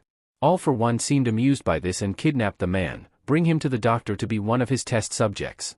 The doctor had decided to make the man more like his namesake until he became an enormous crocodile man with sharp teeth, green skin, and a general reptile-like appearance. All he was missing was a tail. Then somehow he had managed to retain his full sentence. Honestly, the doctor wanted to capture him just so he could figure out how he did that. My what a mess," said All for One, emerging behind him. "It seems that we have let quite a monster free into the world." "Seems so," the doctor sighed. "Should I send one of the other high-end Nomos to go after him?" "No," All for One said. "I think now would be a good time to test out one of the elite Nomu." "I see," the doctor said, trying to hide his excitement. "I'm sure King Shark will appreciate the opportunity." "I'm sure he will. Now, what about Man-Bat?" All for One asked. The doctor adjusted his glasses. "I'm afraid it will take quite some time. The specifications are quite complicated, but they are possible." "Take your time," All for One said. "After all, if we make one mistake, then this, all for naught." Later, All for One sat in his chair, his life support machines being the only sound in the room. Then he heard footsteps and he smiled. "Bane, how was Ms. Freeze?" he asked. Bane stepped out from the shadows. "Quite well, my friend. She figured out our plan as expected but couldn't care less for our true intentions." "Ah yes," All for One said as his smile grew. "She will serve as a good test subject to help you perfect your venom." Bane chuckled. "Indeed. Now, all we need to do is watch." Okay, sadly the chapter is over. And if you enjoyed the video, just leave a like and subscribe with post notification, so when the next chapter is ready, you will be notified. Okay, see you in the next video. Bye.